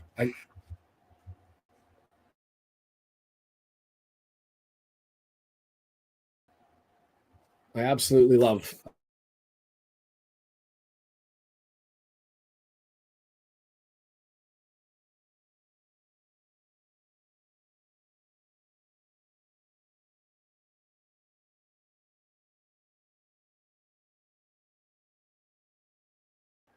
As the halftime whistle blows, nothing at halftime. Exceptional half though. Exceptional half. Brendan's going to slide in here as everybody slides over to the U.S. match and picks that one up as they follow the chat on this one. I'm going to go and grab. I'm here, Sean. You're there. I'm going to grab this link and I'm going to set this up and post this here. How much wood would a Fleetwood Mac at the Fleetwood Mac wood? Did I use Fleetwood Mac? I knew I was going to do it at least once or twice. Fleetwood Town, Fleetwood Mac. Now that we keep talking about it, Barry S., I'm going to say that the whole way through. And it flicked live use, so I assume that you're now going to be able to, if you wish, watch the halftime show on YouTube at some point in time here.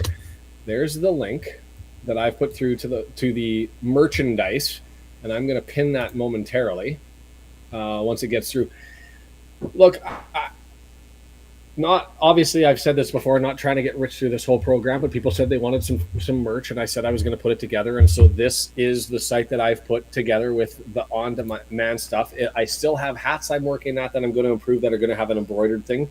So if you don't like the trucker hat, then don't worry about it. I also had a water bottle, but it didn't load up as well as everything else. So there are T-shirts there that you can do. I'm curious as we go through it. There's candles. I'm curious if they sell. I do like the Chester candle. The white sage and lavender that's called "If You Travel Through Chester, Don't Let It Fester." Is I just disappeared on my own screen. Am I still there? Yeah, you're here. All good. Odd. I disappeared on my own. Not sure what you're doing. And so go. Yeah, so go ahead and check that out and see if you like anything. I would ask this of you. I'm not asking for people to buy more than one. Buy one or two of them, and see how they go. I've lowered the price as comparative to what you'll be able to find at other Wrexham T-shirt stores that do this. I'm trying not to make a bunch of money on that. It is a shame that we didn't get any goals W&G in the half on this one, and if you do that, make sure you follow me on Twitter and let me know what your thoughts were by going through that when you get the product. Is everything set up right? I've ordered some for myself, and I'm looking forward to getting those. But there's a whole bunch of different things out there, and if people get them and they love them and they think the sizing is wrong and all that sort of stuff, that's info that I need because I'd like to fix all that up before we get too far into it.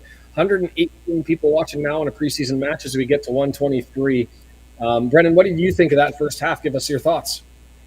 Yeah, again, like we were talking in the background that everyone couldn't hear. I thought it was great to see them work the middle as much as they did. The passes were on the ground and crisp, quick decisions. The ball wasn't sticking anywhere. It looked there were barely any crosses from the wide positions. The wing backs weren't trying too much to beat their guy, and if they did, they immediately cut it back to work the middle. So I'm guessing it's something that Parky wanted to focus on, and it looks really good. I mean, if they can be mixing that in, I didn't think they had it. And they just look incredible at it. So a lot of really good quick turn and shots from distance that. They happened to miss them, but they were quality shots. So, yeah, the finishing not there, but the quality certain was, and it sounds like they've just transferred over to the Wrexham YouTube halftime show. So this is an interesting way to be able to connect people, and we'll see how that happens because it looks like for the season we may end up flipping through. Hey, preseason show with Wrexham, halftime show with Wrexham. You've got us to fill the gap when the game time's actually on, and do all that sort of stuff. I do want to make a Goofy Splat says we really should loan that 19-year-old from Sheffield Wednesday. Our strikers without Mullen. I think you're talking about Daniel Jebison, who's now signed. He was with Sheffield. Oh, that's Sheffield Wednesday, Sheffield United. Sorry, you're thinking of somebody else. I want Daniel Jebison, who is with Bournemouth on a loan. I know we don't want loans, but if we're going to fill somebody up front, but I'm Canadian biased, and so that's where I've been looking all year. Do I think that's going to happen? Probably not, but we will see how that goes.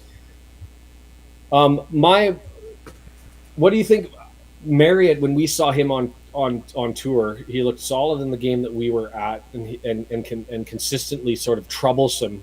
And I think that's true through every game we've seen, even watching on a stream. Troublesome defensively, like Mullen. He comes back and he nicks ball. He created a goal by himself by doing that while on the tour.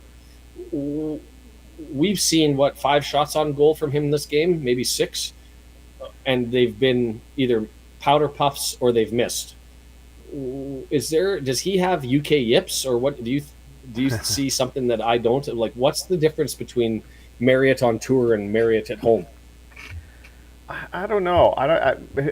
This is just one game, right? So I'm going to give him the pass on this. I've been far harder on Marriott than you. You've been thinking that he's going to come through. I thought he needed opportunities, consistent opportunities in time before we could really judge him.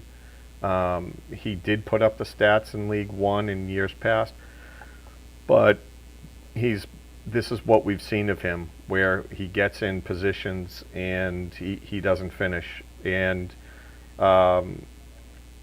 this time he looks a little bit more relaxed, and he's far more active out there and productive, like legitimately productive. So I think it's just like all he has to do is hit one of these. He looks like he has the confidence out there. He looks like he could go on a streak and make a difference out there. He's just got to hit one, I think. Yeah, Giselle making comment about the weekend coffee and Wrexham tea. That one's had like comments on 2 or 3, or on the last one as well. I'm almost expecting that one to be a bestseller, which will be sad because that's the one that my wife told me to put together. Had to do something, and she said that one was going to be great, and she's probably sounds like might be right. Swirly Glasses says we want loans from the best, and it's crazy that Arsenal and Algonquin go. To be honest, we shouldn't be allowed to have him on a permanent. I agree somewhat, but Arsenal has a history of that. Other Premier League teams do, where they have young goalkeepers who end up at like their 3-4 spot, and they realize they're never going to crack over somebody else. Adai, who was with Crawley, who signed with Stockport's an example of that from Arsenal as well. Ogonkwo doing the same thing. So I think it's just sometimes you have some good young goalkeepers who aren't generational talents in the sense that they'll be able to be 20 years of age and hit the Prem. As we see the cat making an appearance. And we've got and we're the beneficiaries of that process, right? For Ogonkwo, we rise up as he rises up, and he can play in the championship and move on forward with us. But we'll see what happens. I'm sure he's got designs to climb the ladder, as all the players do. John has his League One starters. There's a conversation. So let's use John's comment as a starting point. We'll go from there, and Brendan, and see if you agree. So obviously Arthur in the back. That said, back line, he's got Max O'Connor. He's got Barney on one side, Revan on the other, with Dobson, Evans, and Lee in the middle, and McLean and Marriott up front. I'll let you take a shot at that first, and then I'll let you know my thoughts and see if we can thin down what our starters are going to be. Yeah, I pretty much agree. I want Evans out there, Dobson and Lee in the middle, and we talked about this. I thought people would think I was crazy for suggesting McLean up front with Marriott, but I think they will create chaos with the hustle. And having McLean and Dobson in close, well, yeah, we got to get Dobson up. Yeah, having him out there in close proximity. Midfielders in the other team are going to have their heads on a swivel. Yeah, I think that should be the starting lineup. I agree with John. Cool. And before I give my thoughts there, David said he tried to buy some merch and it looks to be Canada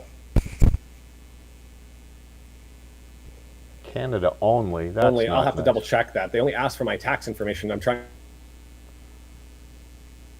It looks like Canada's taking Sean back for a moment as well. He's doing his disappearing act and comeback. Here he is. And I'm back. Odd. And I don't know why that is happening. Um, maybe we'll take a time when you're chatting to click around and see what I can get rid of. I was just addressing. David said he tried to buy some merch and he couldn't. It was only in Canada for now. They asked for my Canadian tax information. I didn't provide it for the other ones because you guys shouldn't be paying the taxes there, and I can't collect for Germany and the U.S. and every other country that's out there. So I will have to clarify that. Stay with me. This is kind of why I wanted to put it out there, is to see what bugaboos people were going to get from geographical issues. And apparently those are there as I try through the Shopify stuff and the problems for the first time. My starters, to go back to it, I'm with you on McLean and Marriott up front. I'm with you with Arthur in the back. I'm good with. I want, to be fair, I like Bolton over Barney on the right side as a starter. Barney can come in as a sub for me, but they're close. They're a 50-50. Revan has to be on the left. Where I think I have disagreements is on Max O'Connell, and with I'll take. You know what? How defensive do we want to be, and how solid do we think our wing backs and our forwards are? I think we need more creativity in the middle.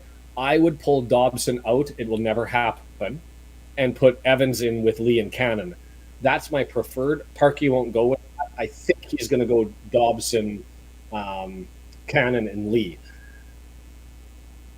I want Evans on, but I don't see a space for him. And Ellis, it is pinned up there, but let me know if anybody from other areas outside of Canada, UK, Germany, wherever you are, if you're able to go in there and actually make a purchase, or if it says Canada only right now. If it is, I'm going to have to go, as you are the alpha testers for the store, as James just identified. I've never done it before, and I'm figuring it all out as we go through it. It's all set up, and just do a cheap purchase and get it sent to you. And I've started that process, and away we go. So your pick for Evans, the back line for me, not being out there. So go ahead, Cannon Brendan. is reasonable. I think we have a lot of talent at midfield, and I could see you going that route, being less defensive and more offensive minded with Cannon out there. That seems, logical. Bolton over Barney, I don't know. What do you like? One of two people out of all the Wrexham fans that think that? Barney is just killing it. Guy does next to nothing wrong. Ridiculous crosses. The only thing we've seen out of Bolton was the Vancouver game when he picked that guy defender's pocket clean on a guy that looks like he shouldn't be a defender for Vancouver. So I mean, not that I think at most of the positions, Bolton Barney is closer than a lot of them. Like, I don't feel bad if Bolton comes in, but I just don't think he's Barney. That's just me. I would think most people agree. It's kind of shocking to hear you say Bolton, but yeah. Everything else seems. Well, let's put it up as a poll while we're at it. And for me, the reason why I have Bolton over Barney is I don't see a significant decline in Barney on Bolton from Barney with respect to his crosses and his ability to beat defenders. I see him defensively as solid as Barney is. Where I see the difference is Bolton is better with ball at foot, and when he crosses and is able to make his way into the middle of the pitch and create that disturbance and pull players in while moving towards the goal, I'm a little bit I'm more impressed. And the back line, just really quick, as we're getting close to getting back to the start of the half, and I've got to let you guys know where we're at in short order here, is Max, O'Connell, and O'Connor. It's not going to be O'Connell as the starting center back. Scarr is going to take that position from O'Connell, and it might not be at the start as Scarr gets used to things. So week one starters, I'm okay with O'Connell to start off with, but I think over the course of the season, that's going to be Scarr with 70% of the starts, and O'Connell filling in. I'm going to transition just to you, Sean. Okay, and then we've got Max and O'Connor. I like TOC. I just don't know if he's going to hold on to that spot over Brunt. I think probably to start the season, I think I agree with you, John, but I do think that over the course of the season that Lewis is going to end up niggling him out. We'll see how it all transpires. And people say, no way, Bolton over Barnett. No way. So I was going to put the poll out there, and then I lost the poll. So let's get that before we carry on. Where did I have that link? Where are we? Where are we?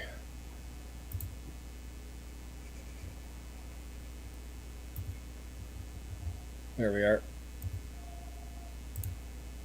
Who is your starting right wing back, i.e., who is better? Bolton. Oh, I should put it in. I'm going to put it in alphabetical order so there are no favorites. Barnett, Bolton. Hit that start poll, and you guys can have your vote, and people can tell me whether I'm right or wrong. I can't even vote in my own poll, but I would put one down there for Bolton. Creating a controversy. Barney up to 100% in the early lead. It's going to be a three midfield or three halftime subs coming in.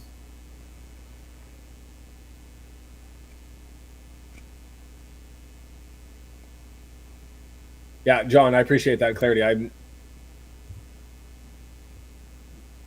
think the only one I disagree with is Barney Bolton, and I don't think he's going to go defensive against Wickham. I think Cannon gets in, but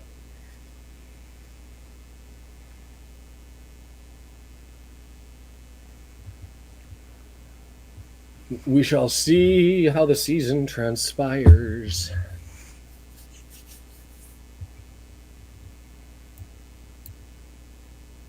And I didn't go to see if we're actually live on Twitter and if we've been having views and all that sort of stuff has been ticking through. Because I ended up buying the subscription that you have to be able to put it on Twitter just to get a little bit more promotion. And it doesn't look like it's on. So I'll have to figure out why that didn't work. At the ball, Fleetwood Town. I'll announce it when we get started here. Is the helm, the sub kicks off, and we're going. Underway. Left-footed Fleetwood Town slipping and falling to start, and but it doesn't get to Cleworth, and it's a dangerous ball to start. Nogonko forced to make a bit of a save. Not really that threatening. To his right, and he was able to get there, and Nogonko gets to make his dive as he's in for the second half. So. And the color commentary has changed as Mia's taken over from whoever seems to be doing the media from the first one. We're missing Wrexham Shea as we're adjusting to the new setup here for international broadcasts. So Sky will be obviously covering different announcers, but it sounds like this is going to be our international flavor.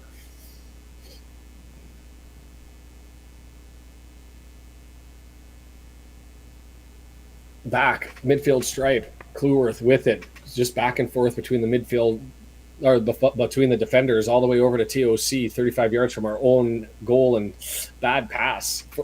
Really the first obvious bad pass, like clearly bad pass, and that's to TOC that we've had in the entire game, is he missed Lee and it goes out. It's going to be weird due. And I didn't find who was wearing the captain's armband, and as I'm looking at McLean, does he have it on? Yes, it looks like McLean's has it on. So finally I'm able to get the answer to that question 46 minutes in. Fail. Fleetwood Town, more possession to start. They've had it for the entire first minute and a half, or essentially, as it's moved over to 16, who's not on their lineup, and I don't know who that is. A trialist, who we will never know the name of, maybe? What are you with it? Midfield stripe. Fleetwood, far right ball looking up, and that looks like Longeran. No, instead that's number 7, Graydon, the sub that's got it, and it's kicked out by EOC, and it's going to be a throw in that Johnston's going to take, trying to do it quickly. Hold on. It is nice to be back with you guys. That's all I have to say. I've been missing this, and to know that this is going to be week in, week out from here on. 70-30. Dale, yeah, we're going to be keeping this forward. We just got to clear the bugs out, and we're actually got improvements going on in the back of house to make the graphics become more involved and to add some more stats and statistics and details as we go through. So we're not fully long shot, lifting and dangerous from Fleetwood Town.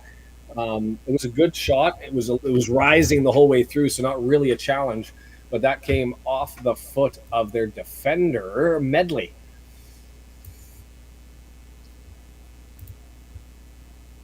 Nice problem to have. Starters on the bench. John is exactly right. The poll not going my way, but at least I've dispelled Brendan's myth that I'm the only fan, because it's at least at 29% agreeing with me. Maybe they're just being polite. Yeah, they're Long just switch Canadian. again over to McLean. Yeah, the Canadian supporters there to back me up.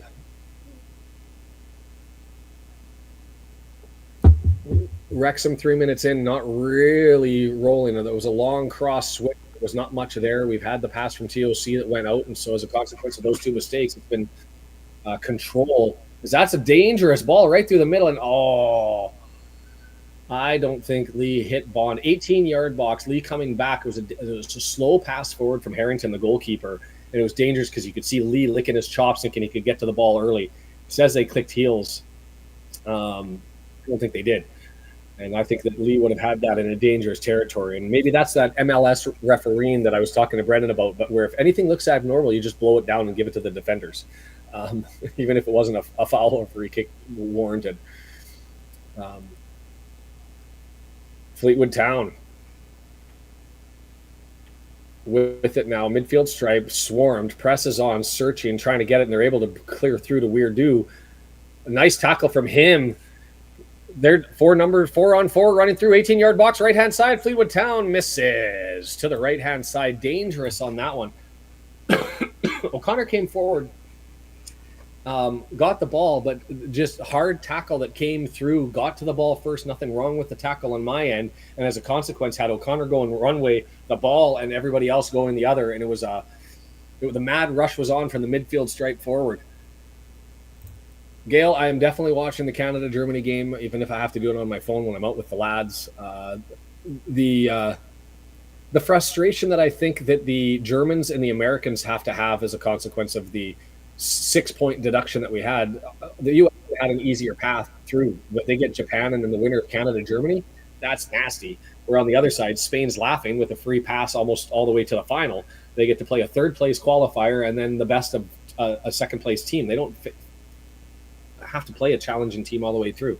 So the way they really should have reseeded things, given the point deduction, once Canada won 3 in a row to overcome the point deduction. But we'll see how that one goes. Well, MLS refereeing swirly would not go well there. It's just blow the whistle, blow the play down, and it's not based on the quality of the play. It's based on just how it feels.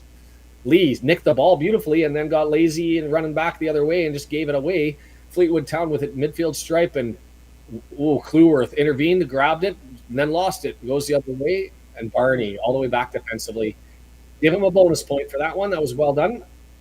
Filled in nicely for Cleworth, who went forward and was able to nick that one, and here we are. Dobson approaching the midfield stripe. Left footer, searching for Marriott, but way too far.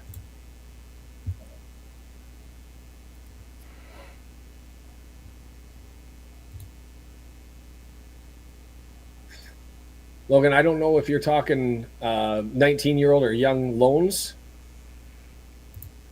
Bailey Catamar, there we go. Thank you, Logan. Catamarteri, I haven't looked at Sheffield Wednesday. I probably should. Uncle-in-law's favorite team. I was hoping they were going to get relegated last year, just because it would have been fun to have them as a potential option, but Rotherham will have to do.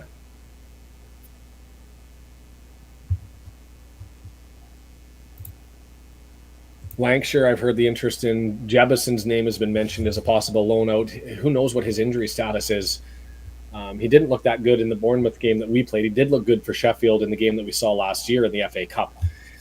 Midfield stripe, Cleworth over on the right-hand side with it, punches it forward. 2 defenders. Oh, Dalton gets up, taking it high in the back through the calves. And it's going to be a free kick, and the referee's going to come over and have a chat, a warning. Hey, you, not a yellow card, but you watch yourself, sir. You behave. It's Mark doing the commentary, and they've got Mia doing the color. Wrexham Chase stepped down, whether requested to or desired, I'm not sure. I'll be back. Lee over there, Marriott, not able to climb the ladder, and Cannon deflected and knocked out, as that was the most threatening opportunity, as we had 3 chances.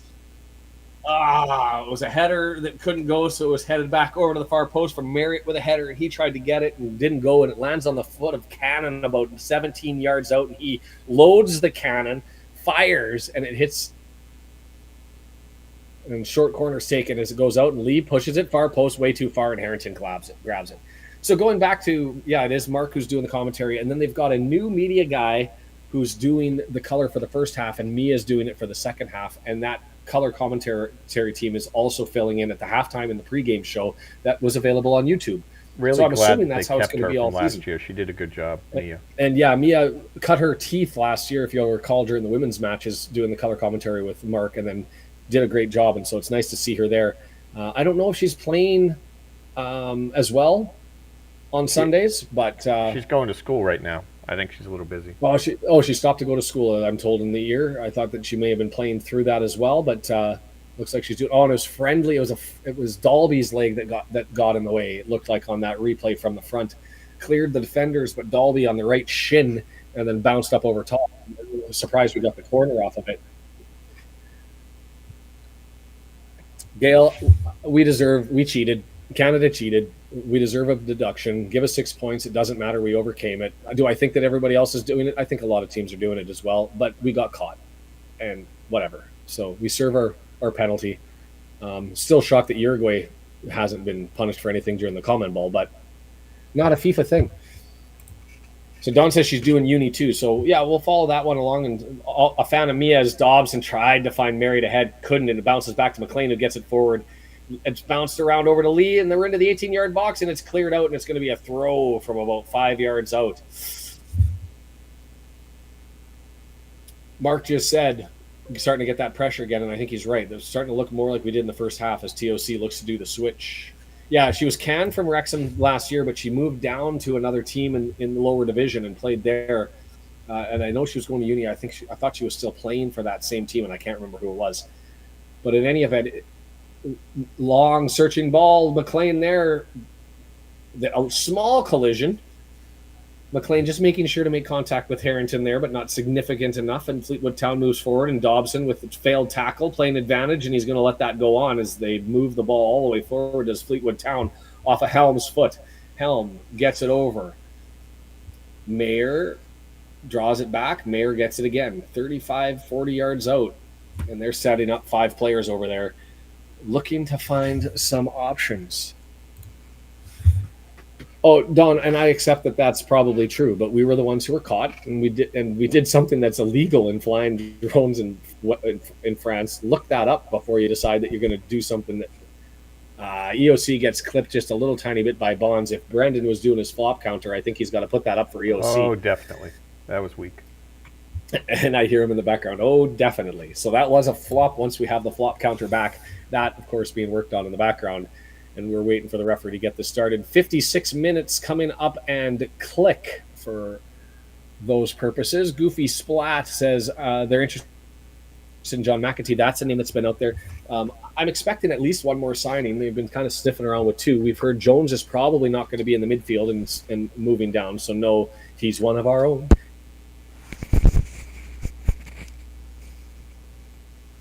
He's one of our own through this season. We're bringing through.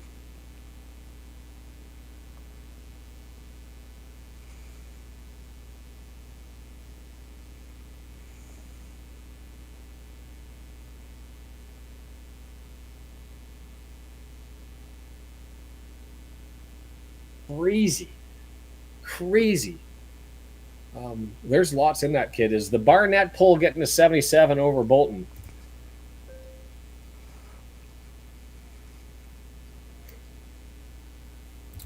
I like, if you're talking about the drones, the Vancouver Whitecaps coach talked about it because it happened while Wrexham was in Vancouver, and he says, look, I run open practices. Why? Because you're able to get enough stuff off of YouTube and off of everywhere else that there's nothing that you can do in a closed practice that's going to surprise everybody. We all know what the teams are, what they're going to provide, so why are you wasting time doing a practice. The whole idea of it has to stop.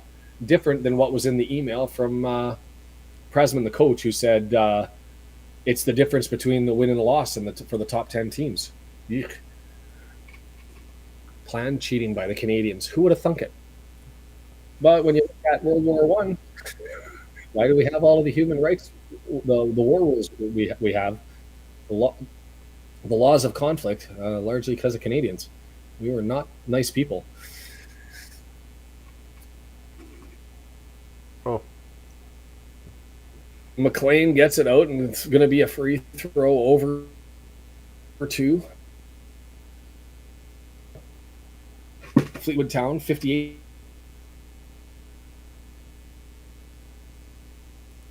yep. Sean's out again. And you're back. And I'm back. And there's nothing I'm clicking. So, like, I don't know why this Neither is am happening I. on that. Yeah. By the way, the shorts, all the potentially. shirts went on sale, but none of the shorts they all sold out. Interesting. So Brennan just saying that the jerseys, the shorts are all sold out, but you can still get the shirts. Everybody loves the lower half. Everybody wants to be an Elliott Lee.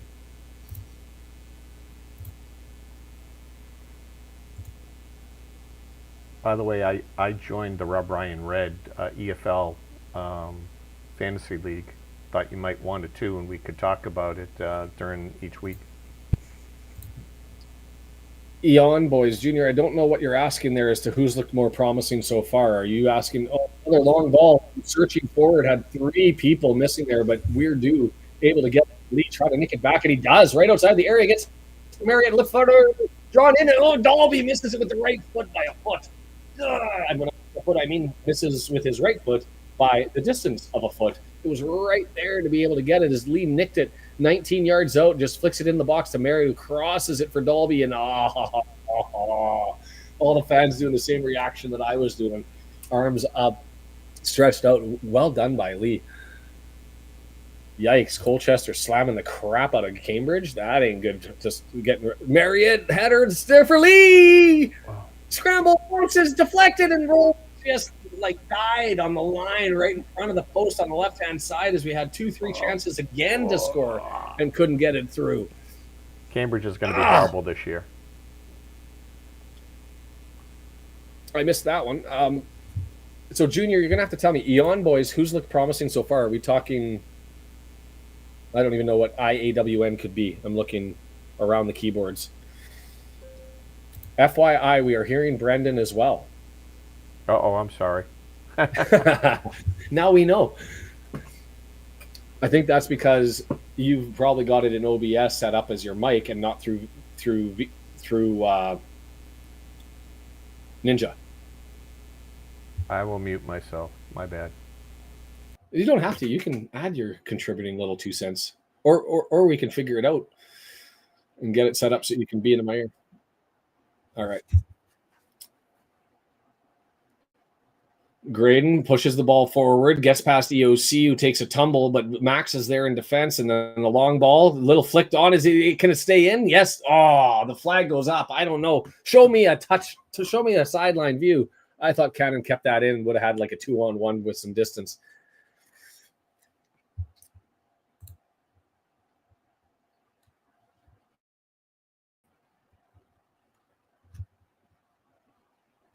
We've clearly had the more clear-cut chances. I mean, we've had 2 where there were 3 opportunities. You go back to the Cannon shot that deflected out. There were 2 legitimate opportunities for headers that landed on his boot that went through.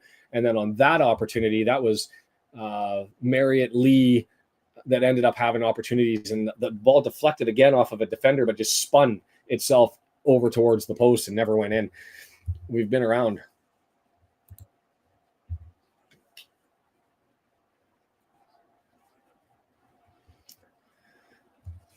Fleetwood Town looking to clear, going to be collected by Kluworth, who heads it forward, but too far, and we're going to play ping pong through the midfield. I'll say that in all 5 preseason games, we had a lot of thumping it into the middle of the pitch and then playing ping pong with the ball to try and wrestle control. There hasn't been any of that. That's the first time I've even seen it this game. Is well done.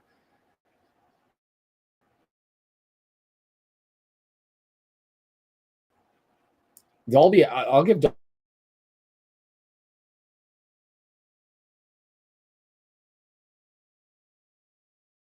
Sean's doing his disappearing act. He'll be right back.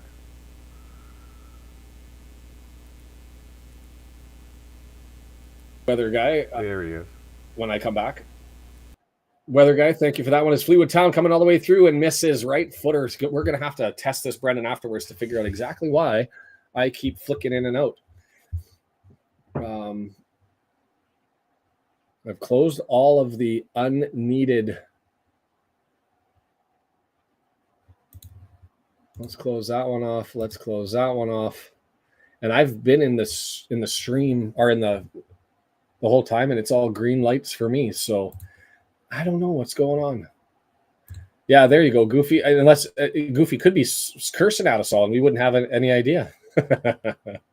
But I'm with Dale. Throw in the translation, and we can try to piece that one together. I will say we did have somebody scream Wrexham forever in Welsh outside the Welsh Hall in Vancouver, and I was like, what? Exactly what they said. I had to get it translated to me. I like Wrexham because it's fun and not boring. There we go. Quote that one. Put that on a t-shirt. Like Wrexham because it's fun and not boring.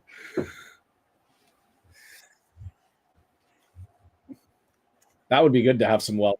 If there's a Welsh speaker who wants to send me a couple of quips to put on t-shirts, I would definitely take those.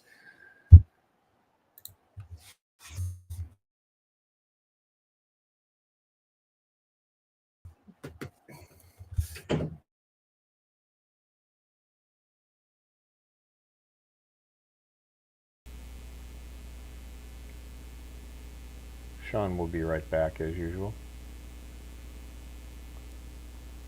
Don't know what happened on that one, why he disappeared. I'm not clicking anything.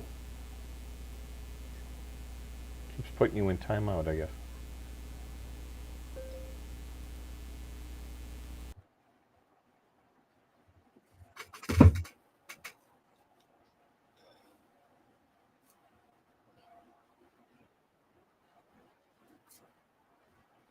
Am I back? I didn't even know I was back. I was sitting and waiting as Uncle ends up making a save there on a soft shot from about 22 yards out. Nothing really there. And but here comes Fleetwood Town. 4-on-3, 20-yard area, left-footed cross, and Ogonko goes low. Easy save. The shot let down Helm, who ended up taking that one from about 20 yards out, left foot. He just muffed it into the ground, and Ogonko goes down low from where he was standing and collects it and thumps it down the pitch. Stick that on a shirt. Wrexham Ambith. I should put that on the shirt. I'll have to come back and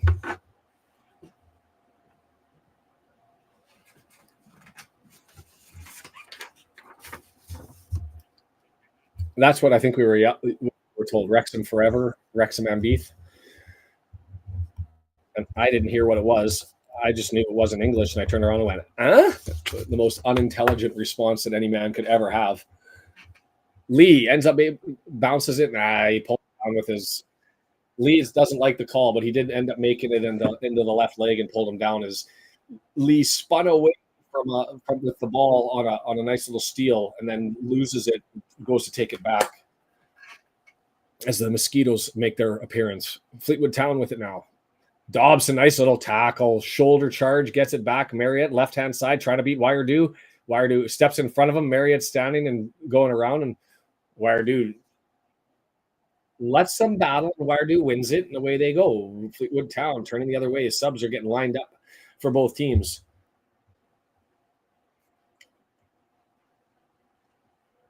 That one's got to be negative because I see a familiar word in it.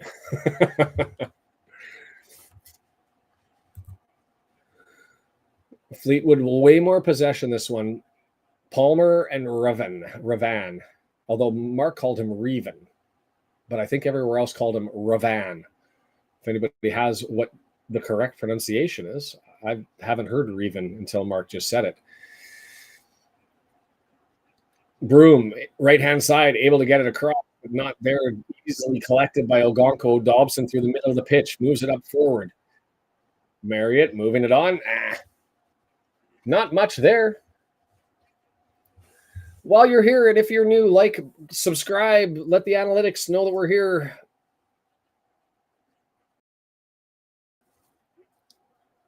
Subs are coming in, so we're going to get Bolton for Barney, Palmer for Marriott, and Revan for McLean, or is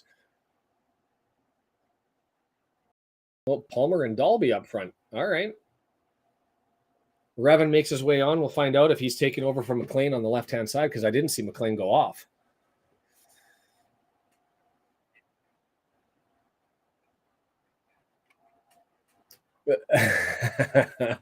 But Brendan reminding me of the poll here: 82% Barn at 18% Bolton, saying maybe Bolton, if he does something, he'll bump up the numbers a little bit. So Reven and Bolton, Cannon, Dobson, Palmer there moves it forward.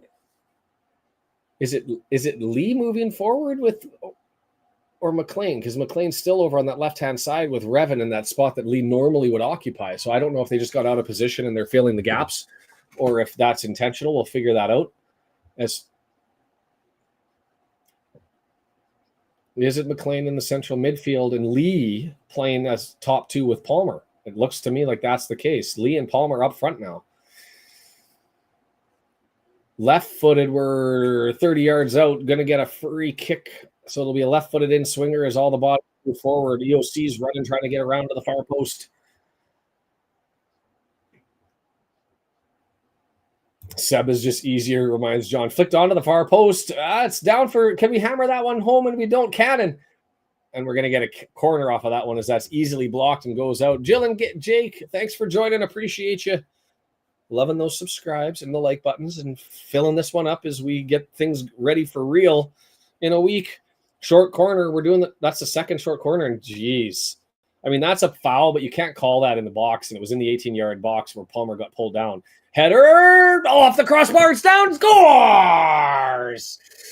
Max Cleworth, left footer, easy one, off the header, hits the post, or the crossbar, comes down, lands right on the foot of Cleworth. Keeper's out trying to make that save that hit the crossbar off the Palmer header and just finds the back of the net.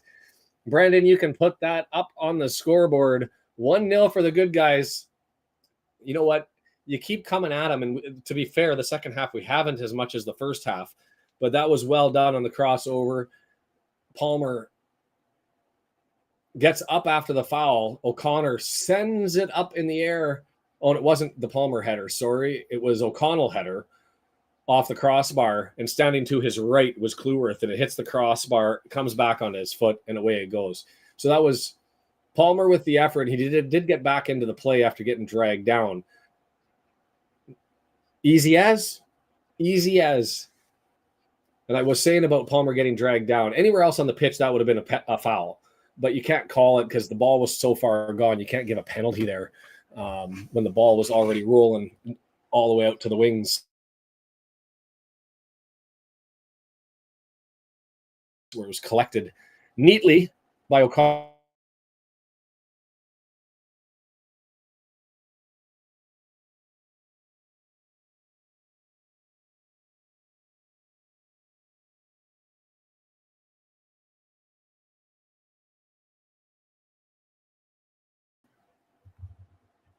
And I'm back.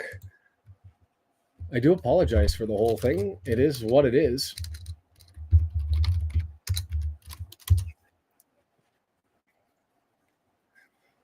Cleworth, right-hand side, moving the ball forward, drawing it up. Palmer, don't think that was intentional, but it ended up being a back heel that he spun out, and Lee and McLean are fighting to trying to get it in the midfield, and they're unable to do it. Dobson takes his attempt, unable to do it. McLean takes his attempt. Ooh, it's a preseason game. Slow down.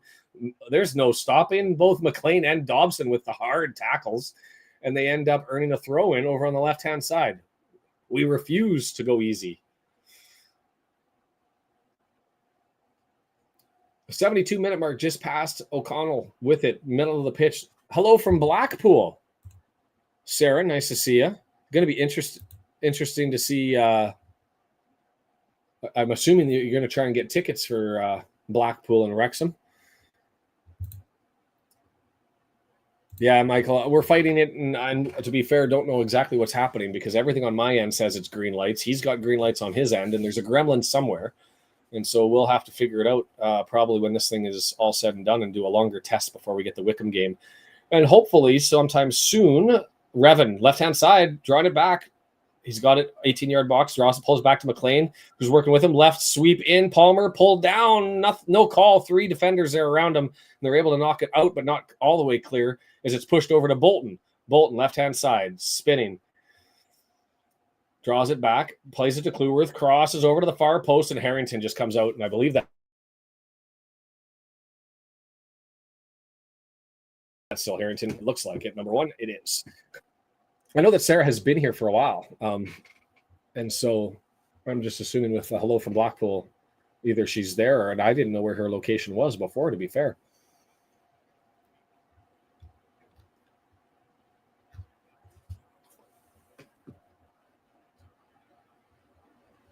$73 and a half minutes gone, 16-ish to go plus added time. Fleetwood Town with the ball, just kicking it around their center backs. I think that's still magical that goal had all center back connection in relatively open play. I know they were forward for a set piece moments earlier, but for that to go from O'Connor to EOC to Cleworth is, I don't know if we'll see that again this year. We'll keep an eye out for where the 3 center backs all connect for a goal. O'Connor with it, left side, coming up to the midfield stripe, crossing over, ran that the whole distance, tried to get the pass forward to Revan, but missed, and it easily rolls onto the Fleetwood Town defenders, and they've got it with their center backs as they look to move forward. That's actually Brendan, who's now in my ears and shouldn't be heard from you guys, saying that we should invert our whole team. The 3 center backs moving all the way forward. Fleetwood Town still with it, just 30 yards out of their net, kicking it around, and we're set back, long searching ball, touchdown, but Bolton's there to collect it, and the pass forward goes up to Lee, back to Bolton, draws it over to EOC, middle of the pitch. EOC running with it. Scott O'Connor to his left if he wants to give it to him, draws his men in, and there he goes. O'Connor right on cue, midfield stripe, up to Revan, back to O'Connor, switch on, looking. Not a lot of movement, not a lot of press. Both teams sort of comfortably just walking around and doing their thing as EOC gets it to McLean. And what was that? EOC gave it to McLean, who just hooked it with his left and just punched it right out of play. And O'Connor kind of looks at him and scratch, and both of them just kind of give it the old, what was that? Dale James, nice to see you. Thanks for sliding in. Revan got to come back and do some work because he's got a Fleetwood defender that got around him on the other side. He's able to do that and hold him up, and now it's McLean and Revan marking over on the right-hand side. Over outside of the box. Here comes a cross for Fleetwood Town into the area. Dangerous and roofed. That was Helm, familiar name that we've seen before. I don't know if he could have, if he spun that properly, would have actually got it through EOC, who was standing in front of him. But it was there. EOC walking it up now. 20 yards out, gets it over to O'Connor. My favorite player? George Evans. Gorgeous George. I think, but for the injury last year, he was a candidate for player of the season. And I think he settled things down when the back line hadn't figured it out. And now I think he's probably not got a position on the starting lineup with Dobson coming in and having the love. He'll be coming in during Dobson suspensions. Palmer all the way back, and well done, Palmer, in a preseason match, coming down in a shoulder charge to take that one away. There you go, Sarah. Thank you for that one. Didn't have to explain it, but we'll take it. Revan blast by midfield. Revan with it. He's pointing. He's directing. He gets it to McLean. The pass is a little bit short of McLean, and it gets cleared out, and I think that's going for a goal kick. Leroy, I get it. The thing is lots of tickets available for this one. I would have anticipated with how many sellouts there have been that we still would have got more tickets sold for this one. The Welsh is flying, and I'm assuming it's all good.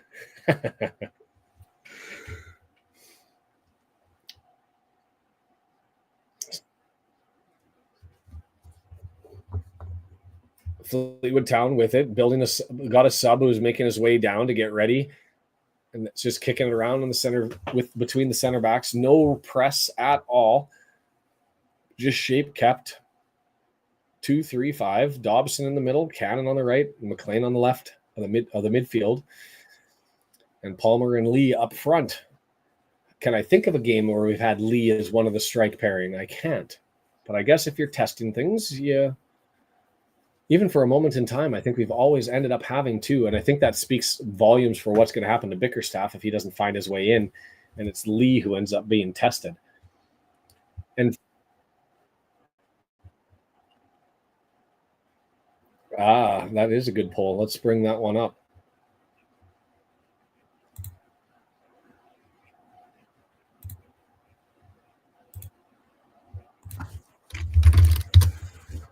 Okonkwo ends up collecting it, a nothing play, and just cleaning up and looking forward to moving it, gets it to EOC, 18-yard box, and away we go. Moving forward again, 79-21, fine. Message delivered to me. We'll see how the season goes. I reserve judgment.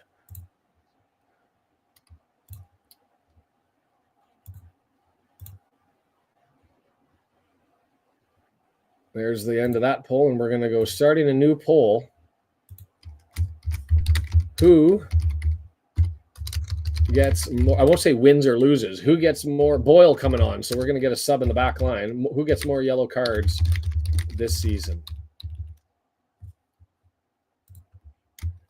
Alphabetical order. Dobson, McLean. Fire it up. No, Bobby, I appreciate you trying it. That's what I needed to hear is apparently I've got a geographical restriction because it's supposed to be international and Canada, but it's not registered in the international. So I'm going to have to go through probably, I think, each country and end up saying you don't have to pay tax, you don't have to pay tax, you don't have to pay tax. So I will go ahead and do that over the week. And if you get a chance during the week and to log on and test it, I might post on the channel if I think I have it figured out. And if somebody can have a look and who's interested in buying some merch, that would be amazing. As we go through the dog coats, Scarr could be a likely defender too, although he sounds more wallish and prepared, and I think because he's not tackling as much as he's clearing, I think it's going to be the defensive midfielder and the left wing backs who are scrambling for ball in the middle, who are going to drag people down and probably get more yellow cards than your center backs. But we will see.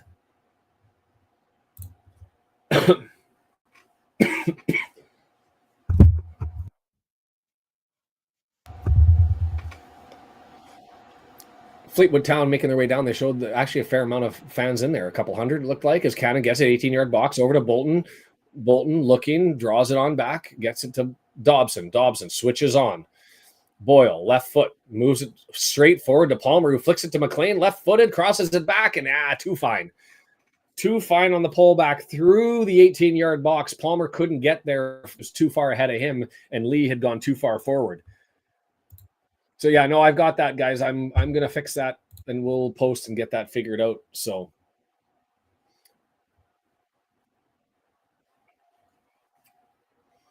Boyle with it, moves it forward. Palmer back, collects. Nothing there as he's spun around in a circle.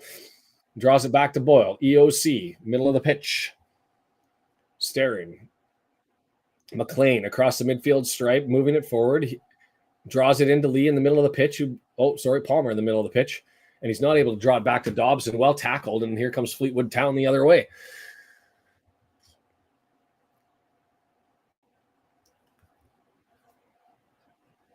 Fleetwood Town, 8 minutes left before we get to added time, and I don't think there will be more than 2 minutes in this one, especially in a preseason game, looking to wrap this one up. Got 163 of you on YouTube, not sure if Facebook, Twitch, or Twitter, which didn't look like it was up. If you are on Twitter, then make sure you come over to YouTube and tell us that you were here. Yeah, there are gremlins in the store. There are gremlins in the store, and I will fix that, and we will clear all of that up. I should probably get rid of that as being a pinned comment so that people stop going to it. And we'll leave just the poll as people think McLean, eh? I don't think that's. I'm in the minority times too. Is that going to be how my season's going to go? Is my opinion's always on the wrong side? But I will certainly fix it. Oh, dangerous cross, but cleared out. Dobson able to clean up the mess, and flipped up in the air by Bolton, and Bolton gave it away. Dobson rescues Bolton, but dangerous tackle. And then we've got players slipping and falling all over the place as the camera angle gets really weird and awkward. I'm hoping to do it Wednesday.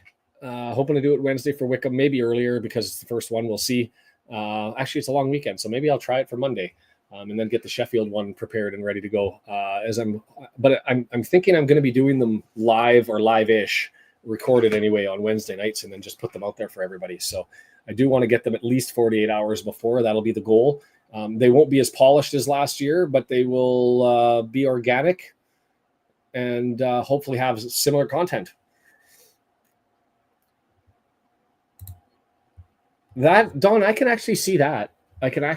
More reds for McLean and yellows for Dobson. And I say, and I think if you're thinking, as I'm trying to read your mind, McLean can get a little bit hot at times, and or Dobson seems to be just tackle aggressive. McLean's emotions can get into it.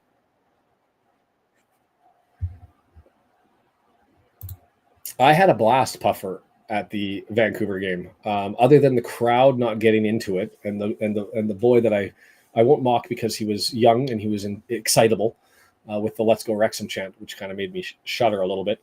Who had the crowd going? It was a blast. We looked exceptionally well, exceptionally good. Really throughout. I had no complaints as to the game and how that went. And my favorite goal was that McLean one, because Brandon and I think both telegraphed that when we saw him standing all by himself and just kind of knew. I think everybody in the stadium knew, and it all went silent. And the only people who didn't know he was there back post and was going to him were the defenders for the Whitecaps. But the whole from the Hollywood Theater the night before, won the battle, did Cannon, but because the player went down, the referee threw it down and sent it the other way, because had he not, we would have been 4-on-2 going the other way with lots of room to play with. It was just amazing to have the opportunity to see people from traveling all over the world that came to the game.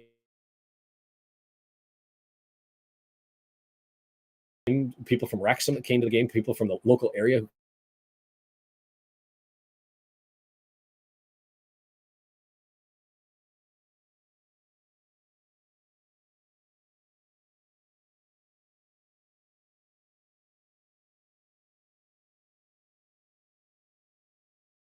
I think that we've outclassed them throughout. I mean, in that first half, the stats aren't up, but we had way more shots. It says I've gone dark. Gone dark, and I'm probably back by now, so I'll just keep on talking as we've got 4 minutes left, and we really got to fix this problem, don't we? And so my YouTube says I'm back, and we're up to 2,061 subscribers. That's awesome. Still ticking ahead, 10 at a time, and hopefully for the season opener, we'll get that one out probably this weekend to let everybody know that it's there. 3 changes for Wrexham. Evans, Brunt, and Jones. This may be the swan song for Jones in a Wrexham uniform, and I hope they can give him one of our own song while he's out there, with the anticipation that Jones probably going out on loan. Seems to be the rumor, the discussion at that age where he needs the minutes, and it's going to be tough. It's going to be tough to crack that midfield.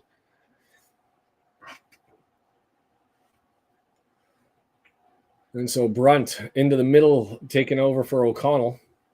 And we'll see how Lewis does here. And we are, yes, the message that Don says, how many does Chester have? Just over 4K. So I'm hoping to catch them by the end of the year. So that's a reason to hit subscribe if you haven't, as I want to be able to pass Chester. They found me on Twitter, and I became very popular in Chester for having a run at them too. It was a good time. Howdy, Cassie. How are you?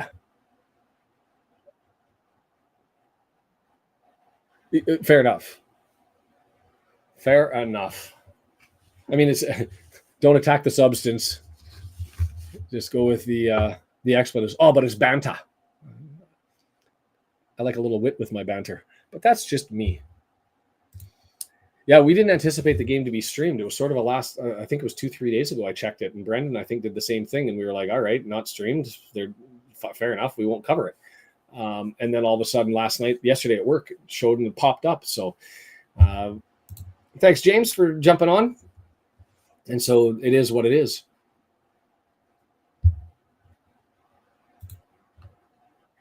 88th. Okay. 88th minute. Back to Brunt, down to Okonkwo. And just to foreshadow things for you guys, as part of the consequences of not having, I'll announce this, is we've got a long ball forward to Bolton, 18-yard box, just outside of it, and we've got an altercation in the backfield that I can hear of, but I can't see. McLean is into it with Weirdo, and McLean's still in it. Boyle's holding him back, and McLean is trying to reach over top of Boyle, and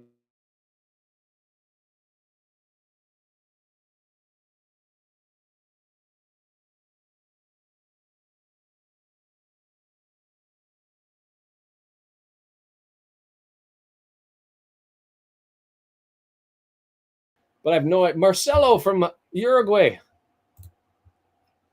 And now we're hearing James McLean running down the wing. And the referee is there. Now can we see what happens here?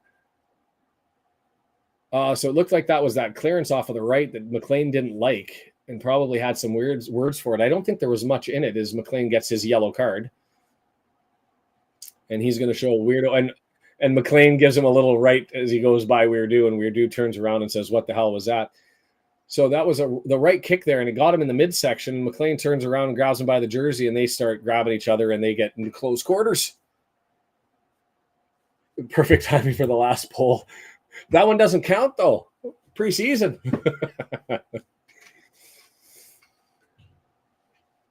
So, not like the, what was the Chelsea one? Was it Collins was his name that they got into? It wasn't certainly as aggressive as that one, but there seemed to be more words that were shared.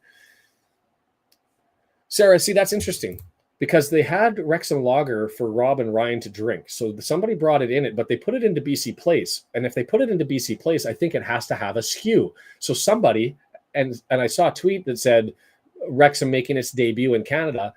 Thank you, Ryan Reynolds. Somebody must have brought the skew in. I'm suspecting that Ryan Reynolds did that. And if the skew is available, that we may see that for public consumption down the road. And maybe a nice little way for Ryan to make a little bit of extra pocket money on the side of things. Because I was actually looking at getting the liquor license, the distributor's license, just so that I could sell, grab the Wrexham and bring it over for people. And it looks like it may have already happened. I haven't looked into it since then. And Evans, long range and 40-yard searcher as the goalkeeper got up out of the 18-yard box on the right-hand side to try and play that. Played it right to Evans, and Evans tried to pick him out, but instead sends it over as we have 3 minutes of added time, 2 minutes left. How do you get membership? There's a join button below my face, but that you should be able to see. And if you can hit there, you can hit the join button and grab that, and it's $1 a month. And I appreciate all of those who have them and contribute to them and renew them every month. And to Chris for buying them for everybody out there is they give you the emojis to use, and they give you a nice little badge next to your name, and Revan now with it. And then I'm trying to think of it. Can I do something with these ones where if somebody's interested, can send me the shipping charge and I'll just get them over to you guys? Because I've still got like 150 of these to send off, those being the pins from our sponsor, Ultimate Promotion, bringing this to you ad-free now and through the rest of the season. You can get your medals, your pins, custom-made, great artwork, free shipping, and I believe that's free shipping anywhere in the world. ultimatepromotions.biz, ultipromotions.com. That's a way better ad, by the way. I'll take that one as I try to get those across. 1 minute left at the end of the game. I'll clip that one and send it. It's my sister's company and send that to her. She paid legit money to get the promotions out she paid the going rate. So Cassie would love one. Yeah, I'll figure out how to set something up where I can get. I don't want to do it through YouTube or people donate because YouTube takes it 70%. But maybe I set up a Venmo or a Patreon or something, and people can send their shipping address, and then I can walk to Canada Post and drop them in the mail and send those out. Maybe I end up making it a membership, and with a $5 membership for a month, I'll just pay the shipping to get it to you, right? And then you guys can have it. Maybe that's what we do. Create a second level that gets you a free pin, and with the money, I can buy some more. Sarah, Gail, Cassie, better write that down. I'll figure it out, guys. Stay tuned, and we'll figure it out. And there's the whistle for full time. So I was saying earlier, because we weren't anticipating this, both Brendan and myself have events to get to. So, and because he's streaming, we've got to shut that down a little bit early. So I've got lots on the homework list. I've got to figure out the Shopify account as to making it available. If I do that, look for a post in the YouTube channel. If you are not a subscriber, hit the subscribe button and the like button while you're here, and we can wrap all that sort of stuff up. And I'm going to figure out how to get these badges to you. So it's badges, and we've got to figure out why do we have a bad case of the dropsies, because we want to figure that out before the end of the season. Don't like the dropsies, the yips, and so we'll get to that. Goofy Splat. Cassie, I want to go to it. I am probably going to do a Terry Fox run. And that's the other thing I should say. If you're Canadian, go to Terry Fox Foundation UK on Instagram. They're giving away a free flight to Wrexham for 3 nights at the Ramada, Thanksgiving dinner at the Mesguin, concert with the Declan Swans at the Turf. It's only available for Canadians. You've got to comment, like on the post. You've got to register for a Terry Fox run somewhere in the world. And you've got to get 5 donations. And if you can do all of those things, you can figure it out. John says PayPal, and I get it. Badges? We don't need no stinking badges. So I could sit here, and I would love to talk to you guys forever. So things I will be posting about is also the Who Are You series, fixing up the online store, the Shopify store at the Dropsies, and figuring out the badges. And we will be back. Thank you to everyone. You guys are the community that makes this so much fun, and I'm looking forward to Wickham. Look for the post on Twitter. Make sure you share that on all over the place so that people know to make their way over here. And away we go. Uh-oh. Jason already noticing that the black jerseys are losing letters. Not good. See you at Wickham next week. Thomas, I'll have a look at that. You don't have a badge, but then we also don't have the chat in the actual thing, because we got rid of that to try and free things up as for the new improvements. So we'll figure that all. Yes, and thanks to W&G. Remember, it is a late start. We may look at picking up an earlier game and kind of watching the second half of it. Thank you, everybody, for being here. We will have a post-game show of some sort next time. This has been fun. Bring on Wickham this season. It's all here, and